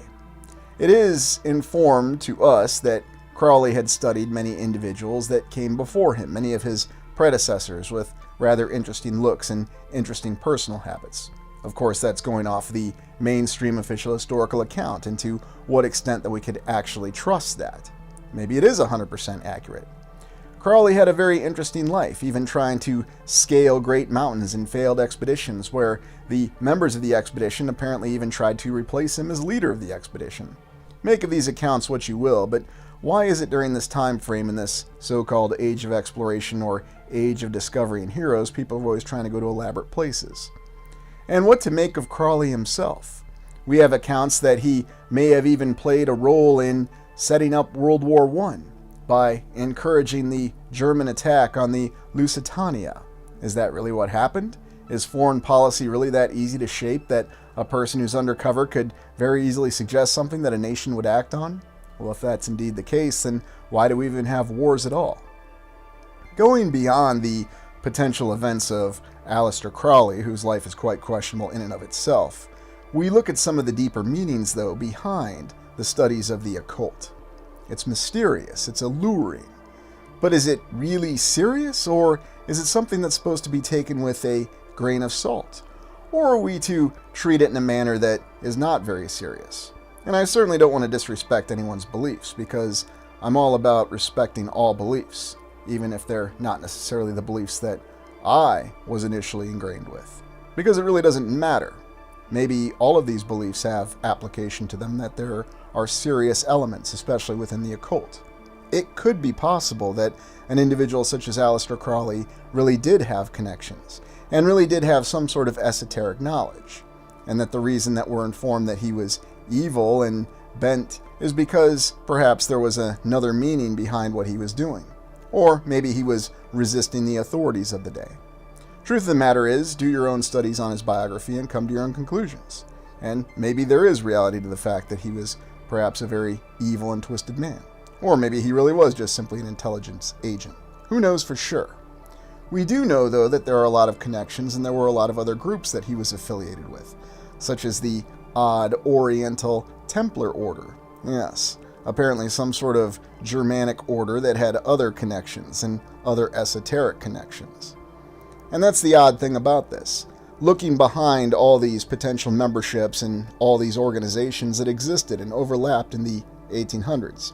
And you may recall that we've looked at all these rather unique groups in the past. This symbolism that traces its origin all the way back to ancient Egypt, apparently. Or is it ancient Egypt, or is it some other connection? What's really the meaning behind the Golden Dawn, and what is the actual Tree of Life? There's several different interpretations of it, and you can certainly look at the reference material itself and come to your own conclusions. But I have to ask the question, is there an entirely different meaning behind this unique and esoteric knowledge? Crowley never actually met Nikola Tesla, although that's quite surprising given the fact that Tesla seems to be connected with everything and anything that came into being in the early 1900s, whether it was technology or various applications of technology. But officially they never met. But oddly enough, there are many strange connections. And is there a connection with the esoteric loss of martial arts knowledge? We think of the story of Frank Dukes, the individual who's responsible for writing the story of Bloodsport, and of course the actual reality of the events that he relayed. And he dressed up in fancy costumes too, so perhaps he had some sort of esoteric knowledge. But there is actual scientific application to martial arts. There's no questioning that. And the fact that force equals mass times velocity squared. It's a simple formula. If you can strike faster, you can apply more force. And of course, if you have more mass, you can apply more force. But what's all this getting at? It's looking at what may well be lost actual scientific knowledge. Take the example of astrology. the study of the celestial objects and their position in the sky. Now, of course, the official study of astrology is stated to have preceded the current and scientific accepted study of astronomy. And of course, our favorite channel scientific contributor, Carl Sagan, states that astrology is simply a silly study that's very easily derided and denied, and he goes out of his way in the Cosmos series to make sure that he tells us exactly what he thinks of astrology, and we have to appreciate the fact that he's very honest about it. But is there something more behind the study of astrology and the symbolism behind it? The various signs, do they have a different meaning? Perhaps there's no actual alignment with any sort of celestial objects. Maybe they're merely signs that provide a different sort of calendar, a different sort of understanding of a sequence of events that may be beyond us. Perhaps it's another way of tracking a long count calendar, and indeed, there are different cultures and civilizations that do employ astrology in that manner. And as I'm fond of saying, you simply have to come to your own conclusions, because some people will tell you that this is merely pseudoscience, that it's very easily dismissed, that there's nothing behind astrology aside from a means of occupying your time. Are you a Virgo? Are you a Sagittarius? Are you a Pisces? What are the differences? When you were born, does it have an effect on who you are and what your fate is going to be? Or is there something else behind it entirely? Let us suppose that the actual study of astrology really had a much more serious component to it, that the symbols and the outcomes that were associated with them and the arrangement of these symbols had a completely different meaning. Indeed, perhaps it reflected a much more accurate calendar than we can begin to imagine. A calendar that was truly accurate and did really keep track of time. And not only time, but it also operates in cycles. Because we have to consider the fact that our actual civilization, our society, and our reality that we're in does operate in some sort of cycles. There's also the presence of astrology symbols in many of the structures that we've looked at. Why so many astrology symbols in all of these structures? And many of these structures were constructed, of course, in that questionable time frame between 1880 and 1930, when we seem to be able to pull off amazing things. So why, again, do we see this reference to astrology? Was there some sort of meaning? Did this actually have a much more powerful place in our civilization in the past? Well, if you go off the mainstream account, it just apparently looked like it was a cool thing to decorate structures with in that questionable period from the late 1800s to the 1930s. Even in locations undisclosed, we see the great zodiac that shows us the symbols of astrology. So why do you see it everywhere? Well, perhaps it's just similar to that explanation for why when you just look at random buildings in random places, whether it's in New York City or, dare I even say, Lexington, Kentucky, where you'll just happen to see griffins all over the place. And the zodiac is much like the griffin. It's just coming up everywhere. But what does it really mean? If these structures really were constructed by a previous civilization, then apparently the zodiac had a very paramount importance, much in the same way that the griffin did. But why does it also come up in things such as the Prague clock? It again gives the impression that there was a very paramount significance behind it, that someone was really trying to establish counts and cycles. Were they preparing for some impending disaster? Or did they simply understand that there was going to be a new age, if you will? People often talk about the difference between the age of Aquarius and the age of Pisces and how we've transitioned these ages and how things are no longer emotionally based. And we need to approach things with a more stoic outlook, albeit pessimistic either way, apparently, according to some. But whatever your outlook on life, consider the fact that all of these structures that we've looked at have no shortage of the symbols that do reflect the astrological symbols that we've studied. And it seems to indicate that it was a very paramount and important study in the past. Was it really what their entire civilization was based on? Or did it provide them unique opportunities if they understood the cycles? Were they aware of the fact that there were changing ages? Did they understand the difference between the eras? Or were they simply as directionless as we are about it, operating on a calendar that's not entirely accurate? And maybe it's just all a great coincidence. For whatever reason, though, you have to understand, and I ask you to pay attention when you're doing your own explorations or just simply anywhere out and about, How many references do you see to astrological symbols? And what do they really mean? Do they mean what they tell us they mean? Or do they have a greater significance behind them? Do they reflect perhaps an opportunity as one transitions cycles, eras or ages, or whatever you want to call great periods of time? And oddly enough, we have to try to decipher these symbols. What makes us more challenging, though, is it's clear that in our current civilization, we do assign different meanings to symbols. And what about the art of divination or magic, the ability to conjure things? Now, of course, this is where the occult sciences starts to cross the line from what people would consider serious science to something that they might not even consider pseudoscience, but simply the realm of one's imagination or fantasy. It may be true, but there are many people who practice and have knowledge of divination or magic, the ability to conjure things from knowledge of certain spells, incantations, or other esoteric or insider knowledge that is lost to our current civilization. Was it possible that in the past this was really not just simply magic, but actually a form of more advanced technology? An ability to actually form things using applications of this technology. Imagine if to us it appears as magic, but in reality it is an actual certified technology, the knowledge of which has simply been lost over time. And now, to ensure that others do not use this technology that could, how shall we say, threaten the current status quo, that it's merely taken in a non-serious manner, and it's even ridiculed by members of the mainstream. Now, I don't recall Carl Sagan going out of his way to ridicule divination in Cosmos, but he did seem to make a few references to it. I'm going to watch the series and come to your own conclusions. But there are many different references from different cultures, different times, different societies that divination and magic and the presence of it really did have a practical application. And if it was all just in the minds of individuals, then why does this endure to this day? Well, the answer will be because people are gullible and they simply want to believe certain things.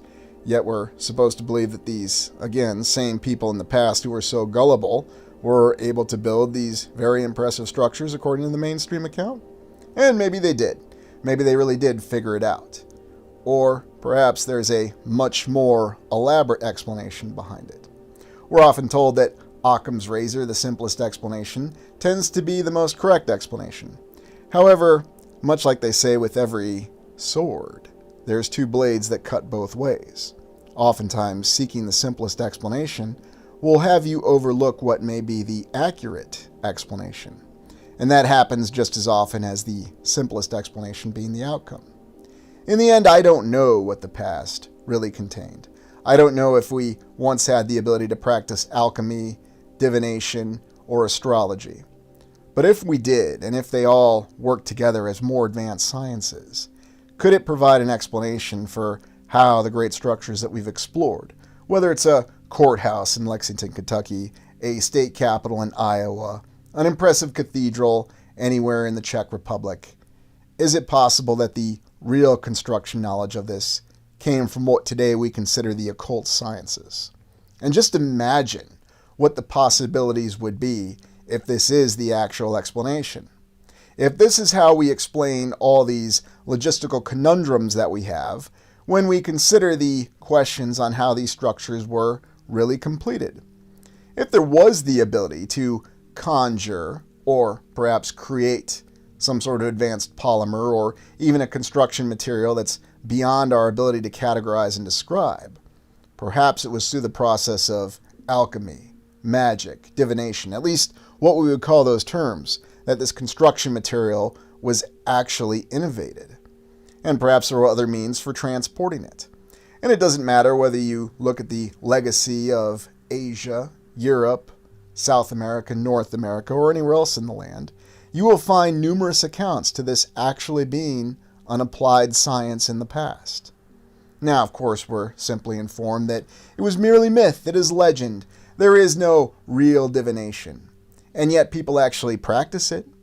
And the reference of Egshan from the film Big Trouble in Little China shows that there were people who practiced and believed in it. Well, it's just a movie, it's not real. Of course. Of course you can say that about anything and everything. Going back to the 1800s in that questionable Victorian time frame, they even consider the study of what we officially call ghosts as part of the occult sciences.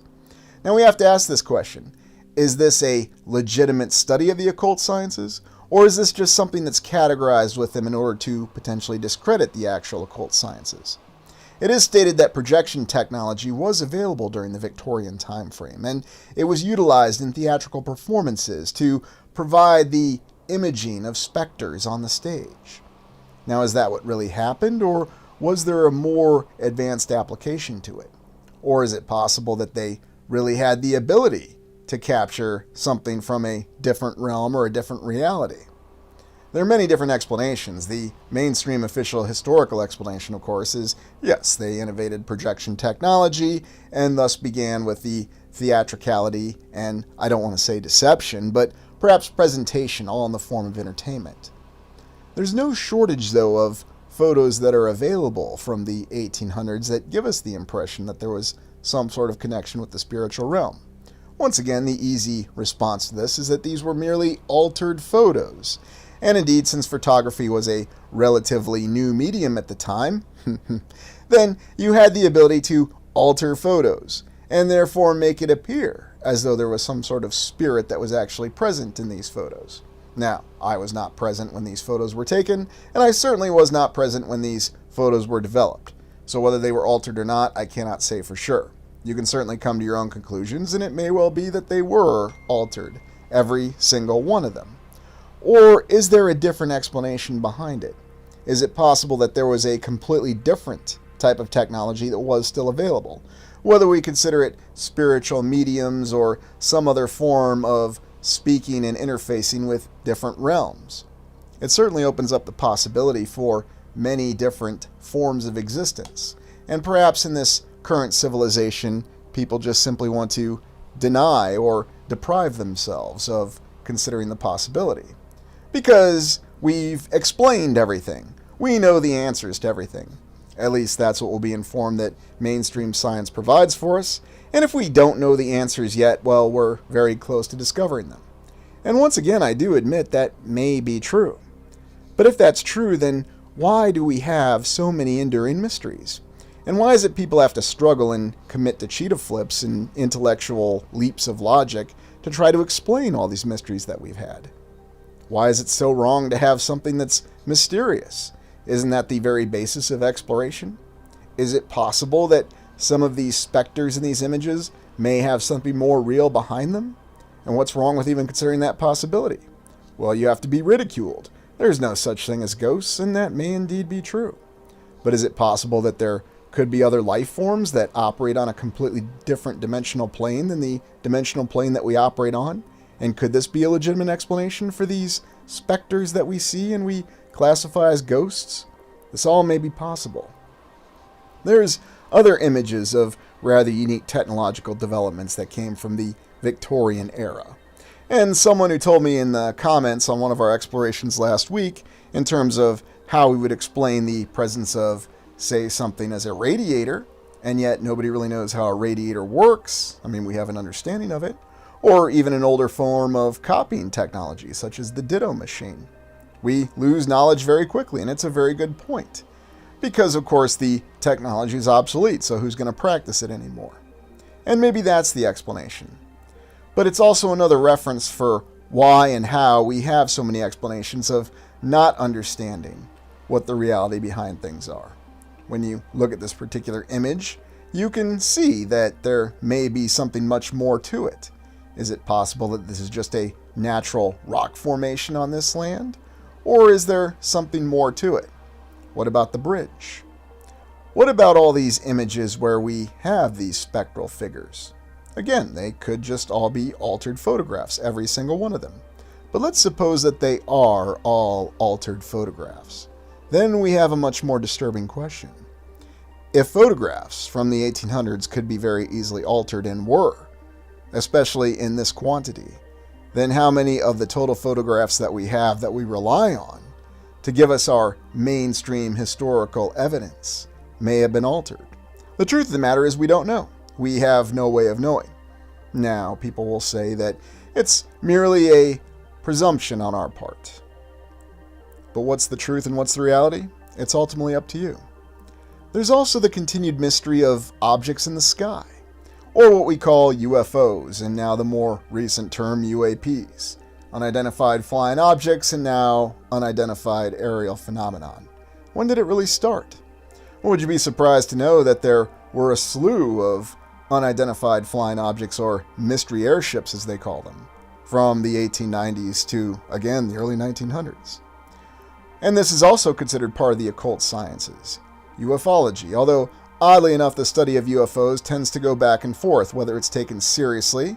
Indeed, there have been several official military studies trying to document these unidentified flying objects, such as Project Blue Book, or unidentified aerial phenomenon, and yet the conclusion is always the same. There's never really anything actually going on. There may be a few objects that we do decide we can't determine the identity of. And it may well be that these are just, again, simply doctored or changed images once again. Or images that are images of something else entirely. Maybe they're just simply some sort of strange ability to develop the photo and make it appear as though there's something in it that's not really there. Again, some sort of lost ability. But oddly enough, there are numerous newspaper articles that we refer to from the 1890s that do indicate there seemed to be some sort of strange technology available with these mystery airships. And indeed, there are actual photos that are certified as official that show airships flying all over the place in the very early 1900s and even the late 1890s. So what to make of it? It's very hard to say. Because as we've stated before, there are no first-hand accounts that we can gain from 1899. Indeed, one of the oldest people in the world recently passed away. And they were around in 1908, but they didn't have conscious memory in 1908. So again, as we try to look at the past and corroborate what actually happened, the availability of first-hand accounts decreases with the passage of time. But you don't need to worry yourself about that because we have historians, we have scholars, we have scientists, and they will study things with the passage of time, and they will come to conclusions that will be transmitted to us, and these are the official conclusions that we will abide by. And you certainly have the discretion to do that and accept these conclusions. But it shouldn't be wrong to ask questions about them. It shouldn't be wrong to be able to explore and consider alternative possibilities. Why is it so important to dictate exactly what people think? If I'm just thinking something, it's certainly no danger to anybody else, is it? What's really the story behind these strange aerial objects? Is it all really just mass pandemonium? Merely the elaborate fabrications of people who are derided as conspiracy theorists? Is it merely strange clouds in the sky, Venus, or odd aerial phenomenon that we just don't understand? Or could it be something else entirely? Signs of some sort of overlapping of realities, or even possibly the remains of portals? We'll be informed by the mainstream that the study of UFOs should be undertaken, but it should be undertaken by official government agencies, and it should of course remove all conspiracy theorists. Or in other words, it should remove the conclusions of anybody thinking for themselves, because that's not something we encourage, and we should trust the official accounts. Whatever you make of the entire study of UFOs, and I'm always fascinated how I've never really mentioned UFOs in any official exploration, but yet for some reason people always just bring them up in the comments, which is quite fascinating to me. I guess we just try to attribute everything to the occult sciences. Which is fascinating because it goes down to that whole concept of what's being taken seriously and what's simply to be taken with total absurdity. Why are we mixing the serious with the absurd? It's almost as though someone seems to be intentionally trying to cloud the picture of what really happened. Or in other words, you always have the ability to say that this isn't serious. We didn't actually have this technology with these balloons, these blimps, these rigid airships in the past. Well, we did, but it was very controlled. My best friend's brother's sister's boyfriend's cousin's girlfriend saw a blimp and could tell you exactly what its capabilities were. And that may be true. If I had 10 cents for every time somebody commented on that. The point being is that first-hand accounts are very limited, and you might be surprised to know that this technology we've had for quite some time. Whether it's a blimp, an airship, or even the drone. Yes, we've had drone technology since the end of World War I. but you talk to some people and they would think it's a recent technological innovation from the 2000s. Perhaps there was a different change in application, but the technology was always there. So back to the original question, what are we actually seeing in the sky? Is there anything going on, or is it just simply misinformation? Something that's encouraged to keep us looking at certain things, or perhaps to provide a potential explanation for something that's really going on, but yet has no legitimate explanation for it. As always, I'll let you come to your own conclusions, and by all means, let me know what you think in the comments about all this, such as UFOs. But we look at some of these other images, though, and I remember when I first saw them, and I always thought it was interesting how these almost look like models. These look like plates. Are they? Some of the images do. Some of the images may have more veracity to them. But again, it's just a picture. Unless you're actually there witnessing the event when it happened, you don't really have any way to know exactly what really happened. There's something to be said for having a first-hand account of something and witnessing yourself and seeing it with your own eyes. It truly gives a degree of realism. What was the story of saucers over Washington, D.C., and where did saucers come from? Well, we go back to pre-World War II times with the film Things to Come, which was overseen, produced, and written by H.G. Wells. Ah yes, H.G. Wells, the individual who wrote War of the Worlds, who developed a very interesting sense of world affairs, especially in the 1930s.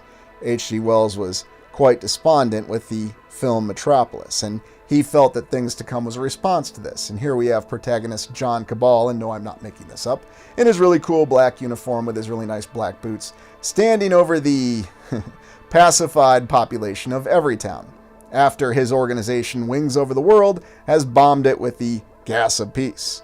Fortunately, the gas of peace didn't kill anybody. Well, actually, it did kill the chief, who was the warlord who was in charge of Everytown. And John Cabal states that Wings Over the World has a problem with sovereign nations. They do not accept sovereign nations. And you might notice that a lot of the old world architecture is shown being destroyed in these images. I'm sure that's just a coincidence. And unfortunately for the chief, because he had a condition the gas of peace didn't render him unconscious, it killed him. But it was fortuitous in the plot that it didn't kill anyone else who was innocent and had some sort of condition that would have rendered them vulnerable to the gas of peace, causing death. Yes, a very, very odd protagonist with a very strange name and a very odd organization, Wings Over the World, but that was the story. And Jack Palance even gave a turn in the Shape of Things to Come that was released in Canada in the late 1970s. I will say he looks slightly more dignified in his particular helmet than the John Cabal of the 1930s version did, but that's just my opinion. Make of it what you will. What's all this have to do with the occult sciences, though? Well, we see that there's always this intention to induce some sort of form of absurdity in it. And even the study of Bigfoot and cryptids is actually considered an occult science. Yes, very, very odd. What's the reality behind Bigfoot? Because that's considered an occult science. Is it an actual study of a possible cryptid? Is cryptozoology, or animals that we haven't identified or cataloged yet, possible? Or is it merely just something designed to divert our attention? Well, there's evidence that indicates both ways, and evidence that seems to be legitimate first-hand accounts of people who have encountered creatures such as these that we can't explain. And then, of course, there's the fact that science says we've never actually captured one of these creatures alive, and there's no evidence of this happening to show that we have definitive conclusions. Although really we could say the same thing about any of the other occult sciences. And so, what's really the story behind Bigfoot? I honestly don't know. It may well be that it's a legitimate cryptid. It may be that it's some sort of life form that again exists between realities that can only be encountered in certain areas. Or it may really simply be the product of our imagination. I'm not taking that off the table, and at no point in time do I. I leave it to you to decide. But it is interesting how the legacy of this mystery continues, how it continues to endure, much as the UFO mystery and these other mysteries. Of course, there are no mysteries. But yet the mainstream then wants to say, yes, we need to study these mysteries, but without the interference of conspiracy theorists. So it's as though they want to have it both ways. Last but not least, would you believe that yoga is actually considered an occult science? Yes, yoga, something you should go down and do at your local YMCA if you're in the United States, or any fitness club. and something that you can achieve a certification for. Isn't that interesting? Yes, you can be certified for yoga, an occult science, and you can teach your own yoga class. I'd like you to stay with me as we examine the concept of the occult sciences and look more closely at alchemy, and even the accounts of the homunculus, or the many pronunciations for it. There's many interesting elements to occult sciences that could explain these incredible old world structures we've looked at. Welcome to the Restitutor Orbis channel. It's another very beautiful day in Wisconsin as we continue our explorations through pretty local parks with very fascinating local names. Thank you for joining me today. Our exploration takes us to Soldier Asylum, refuge from the New World. I was driving to Milwaukee to look at many of the buildings in Milwaukee, and on the way I pulled off to look at Miller Park, home of the Milwaukee Brewers, the baseball team, and I came across this amazing structure as part of the Veterans Affairs property, along with the hospital. This building stood out to me. It's a remarkable building, and something about it didn't seem right. Looking into it, we're looking into our 5 eras theory. Last video we explored what happened to the Tartarian people, with the divide line from 1850 to 1800 to 1750. Today we'll be focusing after that time frame, looking at the contemporary age and the start of it. The National Home for Disabled Volunteer Soldiers. The National Asylum, there's that word, for disabled volunteer soldiers was established on March 3, 1865, in the United States by Congress to provide care for volunteer soldiers who had been disabled through loss of limb, wounds, disease, or injury during service in the Union forces in the American Civil War. Initially, the asylum, later called the home, was planned to have 3 branches in the Northeast, in the central area north of the Ohio River, and in what was then considered the Northwest, the present Upper Midwest. As they called the Midwest and the Northwest. A little bit of bureaucracy on the development of it. We'll skip down to the beginning of the National Home. The National Home for Disabled Volunteer Soldiers was originally called the National Asylum in the legislation approved by Congress and signed into law by President Abraham Lincoln in March 1865. The term asylum was used in the 19th century for institutions caring for dependent members of society. Dependent members of society, such as the insane and the poor, who were thought to temporarily suffer from conditions that could be cured or corrected. Or perhaps they had beliefs that were not acceptable in society. But the term had some negative connotations. In January 1873, the Board of Managers gained approval of the name. It's interesting looking back at this, the term asylum, and how many uses we have for it, and how they stated it was for dependent members of society, such as the insane and the poor. But we know there are many asylums from the 19th century, and now we found out that this is originally what they called the homes for soldiers. They were called asylums. So yet more asylums for another category of people. From the Revolutionary War through the Civil War, the small number of veterans of American wars had 3 sources of assistance from the federal government. The government offered land grants to veterans as compensation for their service. I'm sure any veteran from any land in this day would happily take land, particularly following the Revolutionary War when it was used the land grant system to develop unsettled territories of the new nation. Sort of sounds like the 20-year retirement plan in the old Roman legions, if they did in fact exist, as we were told. In 1833, the federal government established the Bureau of Pensions, which made small cash payments to veterans. Low numbers of veteran population, the more attractive offer of free land kept the pension system relatively small until after the Civil War. Because the United States Army was very small prior to the Civil War, and interestingly enough, it was relatively small after the Civil War. In 1851, legislation introduced by Jefferson Davis, senator from Mississippi, future president of the Confederate States of America, it appropriated funds for construction of the United States Soldiers' Home. So this is even before the Civil War. Soldiers' Home was open to all men who were regular volunteer members of the Army, 20 years service, there's that magical number again, who would contribute to the home's support through pay withdrawals. Organized 1851-1852, intended to have at least 4 branches. When the National Asylum for Disabled Volunteer Soldiers was being organized in 1866, after the Civil War, the National Soldiers' Home assisted the Asylum's board by explaining its regulations and offering suggestions. Civil War was the first event in the history of the United States considered to be national. Yes, of course it was. When President Lincoln signed legislation creating the National Asylum for Disabled Volunteer Soldiers in March 1865, the nation was in a period of heightened emotional response to the approaching peace. It wasn't already in a heightened emotional response due to the ongoing war. Interesting implication there. The victory of the Union was seen as the triumph of the nation. More than 2 million men served in the Union Army, a third of the white men in military age, 13 to 43 years old in 1860. If the number of men disabled in service equaled a sixth of the soldiers who died in the war, the number eligible for admission to the National Asylum would have been more than 300,000. And you can see the layout of the VA hospital. That's I-94 pictured there, and it shares the same exit as the exit to Miller Park. So I hope access to the VA facility is not limited during baseball games, but perhaps they had a consideration when they built the facility there that they knew there was going to be a baseball park there. And if you stand on the roof of the old main building there that's in the circle, you can actually see the baseball game if you have binoculars or telescopes. In any event, it's a remarkable facility, and again, this is a campus, this is a compound. We're focused on the building in the circle called Old Main, but you can see there are many other old buildings. Many compounds, very similar to St. Coletta, very similar to many other asylums located across the nation. So again, we see that we have the facility space to have many people present and located on these facilities.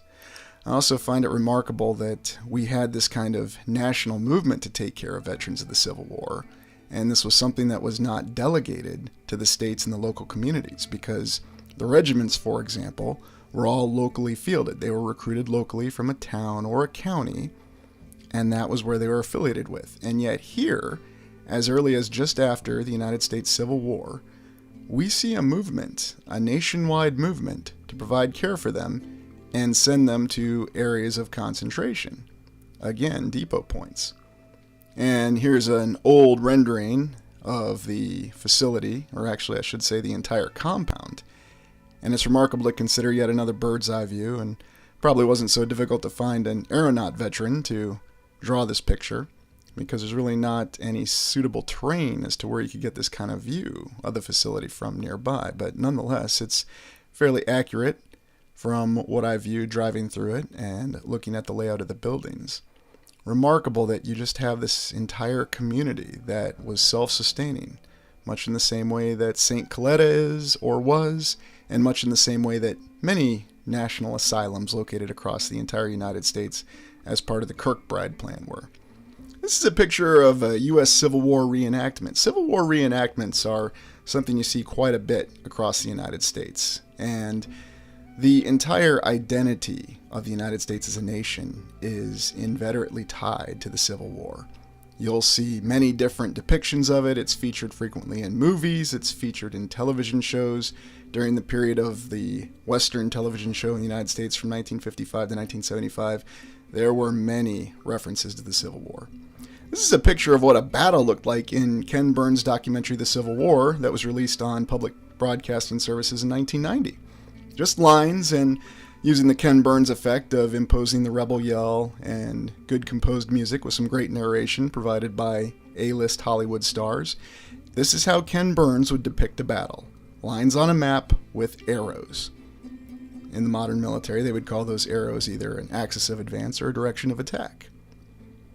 This is the grand review of the armies in 1865, and I include this picture to show you that in 1865 it was possible to capture motion and people in photographs. Some people believe, well, you couldn't capture people in photographs before 1865 or 1840 because they didn't have the technology and they couldn't show people at that time, and that's why those cities are deserted.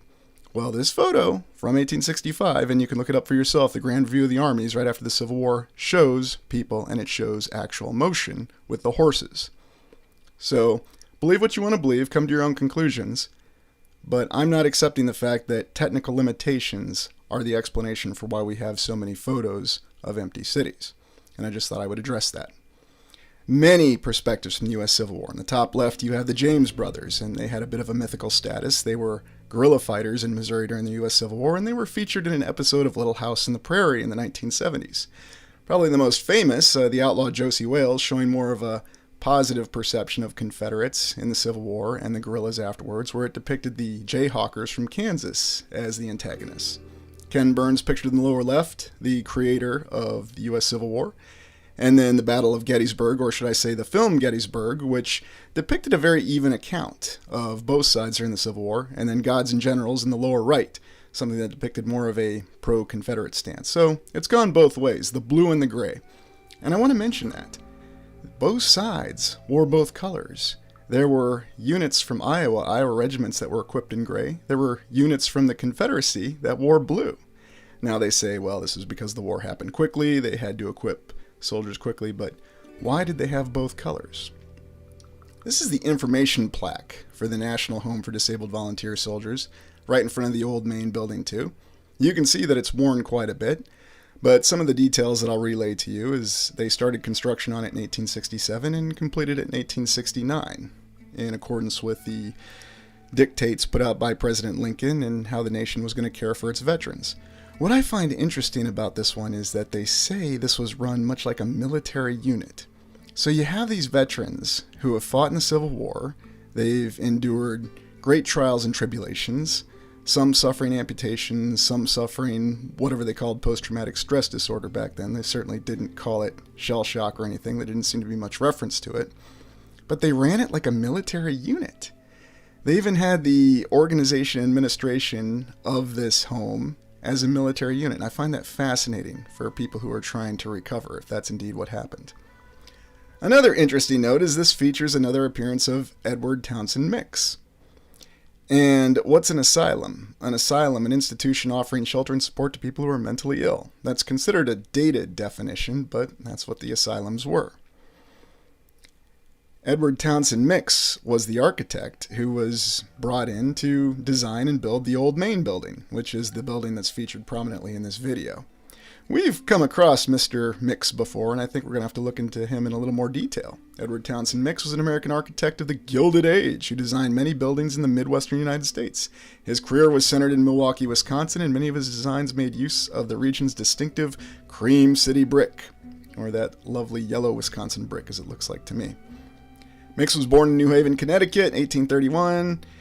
Family moved to Andover, Illinois, and that's how he ended up in the Midwest in 1836. Relocated back to New York City, so seemed to have gone back and forth a little bit. Studying architecture, would eventually be approached to Connecticut architect Sidney Mason Stone. Isn't that an interesting name, Sidney Mason Stone? He also studied under Richard Upjohn and brought Mix towards the Gothic Revival architecture that would become one of his most enduring styles. 1855, he moved to Chicago, began a brief partnership with architect William W. Boynton. The firm's work took Mix to Milwaukee, Wisconsin, where he decided to begin an independent practice in 1856. Quite a prodigy at 25. Mix's career further accelerated when the new state of Kansas selected his French Renaissance design for the Kansas state capitol in Topeka. So this guy has many different remarkable buildings across the entire Midwest credited to him. And you can see the list there, and pictured there is the Mitchell Building in Milwaukee, which will be featured on a subsequent video on this channel. But you see how he shifts his focus from these assigned names. We have French Renaissance design, we have Second Empire style, we have Old Gothic Revival, Romanesque Revival. In his spare time, Mr. Mix also designed the Plankinton Estate mansions. So that's where we've encountered him before, featured in the Lost History Tragedy of Milwaukee with the Plankinton Estate. Nevertheless, Mr. Mix is another one of these architect extraordinaires who we see so many examples of in the 19th century, who have so many amazing buildings attributed to their unique talents. And now looking over the old main building, Soldier's Home, you see what a remarkable building with tremendous detail in the architecture. We have towers, we have arches, and we have amazing detail. And you see how this detail is reflected across these windows and in this amazing tower. And when I looked on the tower on this building, I had to ask myself, what function would a tower like this serve in an old soldier's home, as they called it then? Looking at the entryway, again you see a better example of the archway, the arrangement of the brick and the architecture. It's a remarkable building, and every aspect of it, you can tell it's the real article. These are all real bricks, real materials, and it's very interesting to think that this building has at least been standing for 150 years. And for all we know, it could have been standing for much longer because, of course, we use our favorite term, founded. The other thing that was deceptive about the old main building is just its size. And as I walked around it, looking at all the old windows, and of course you see the lower level windows, which we'd typically attribute to a mud flood, although not certain if that's the case with this particular building, but it is fascinating that the baseline windows with the unique foundation, and you see the wonderful motifs on all the windows. And remember that none of this is any sort of facading, none of this is fake. This is all real materials, built in 1867, or so we say. The detail on the building is inspiring, and you see a lot of amazing aspects to it, such as this portal window. Perhaps it was a cross at one point, and then you see other crosses made in with the brick, and then a portal window that's higher. Just amazing detail, and just such an unbelievably large building. Made in 1867. Now, there were other details that the dining facility within this building was expanded to include 1,000 people, and it's easy to believe that you could fit 1,000 people in this building and on this complex. And I could argue you could probably fit over 5,000 quite comfortably when you consider all these buildings. So it really makes you wonder, what exactly was this facility for? Was it what we were told, that this was just part of the national program to help Civil War veterans and soldiers recover? There's also this church on the property, and I couldn't get close to it because it was sealed off, but again, it has that tower on the tower. Not a very easy construction. And I really wondered how old it was, and if it was as old or older than the old main building. Again, all on the same property. You can see they have all the facilities of everything that they would need. What do modern veterans' homes look like in the United States? Well, here's an example. Of course, you have the awning, so you can keep someone out of the rain when you're getting them in and out of the car. But very, very plain buildings, very block-like construction, but what you'd expect. Nothing too surprising here. So we provide basic structures to care for veterans, and there's nothing imaginative about them. There's nothing creatively inspiring about them, but they're there, and all right. Really nothing to look at in too much detail, but what do we get when we compare it with the old world veterans' homes? And the top two are featured on a Minnesota property. Just amazing turrets, amazing towers, and similar construction like we just saw with the old main building in Milwaukee, Wisconsin. And then a compound in Dayton, Ohio, and look at those amazing buildings.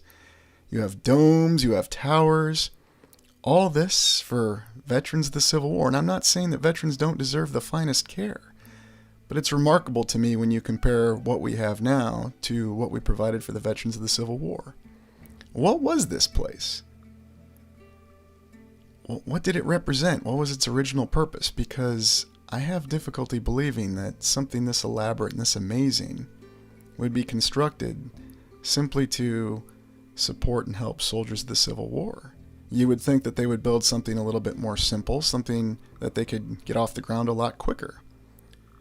And there's a lot of discussion as to what happened in the Civil War. I think something happened. I think there was some sort of conflict and destruction. We're not exactly sure what it was. Was it as we were told in the official history, or is there another story behind it? But it's clear there was destruction, there was loss of life. But I really wonder what this building was. What was its original purpose?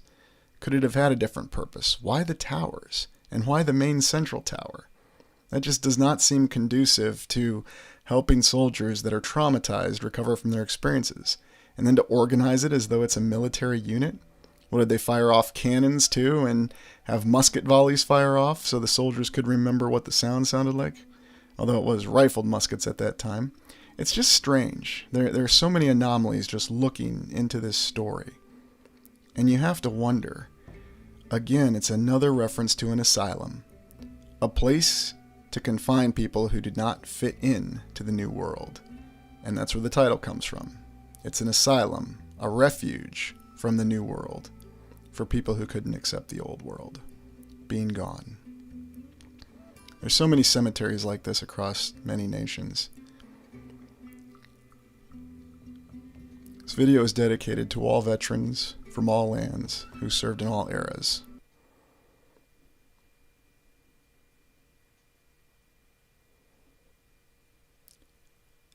Thank you for joining me. Please ask questions, explore your existence, and you will restore the world. Please like, comment, and subscribe.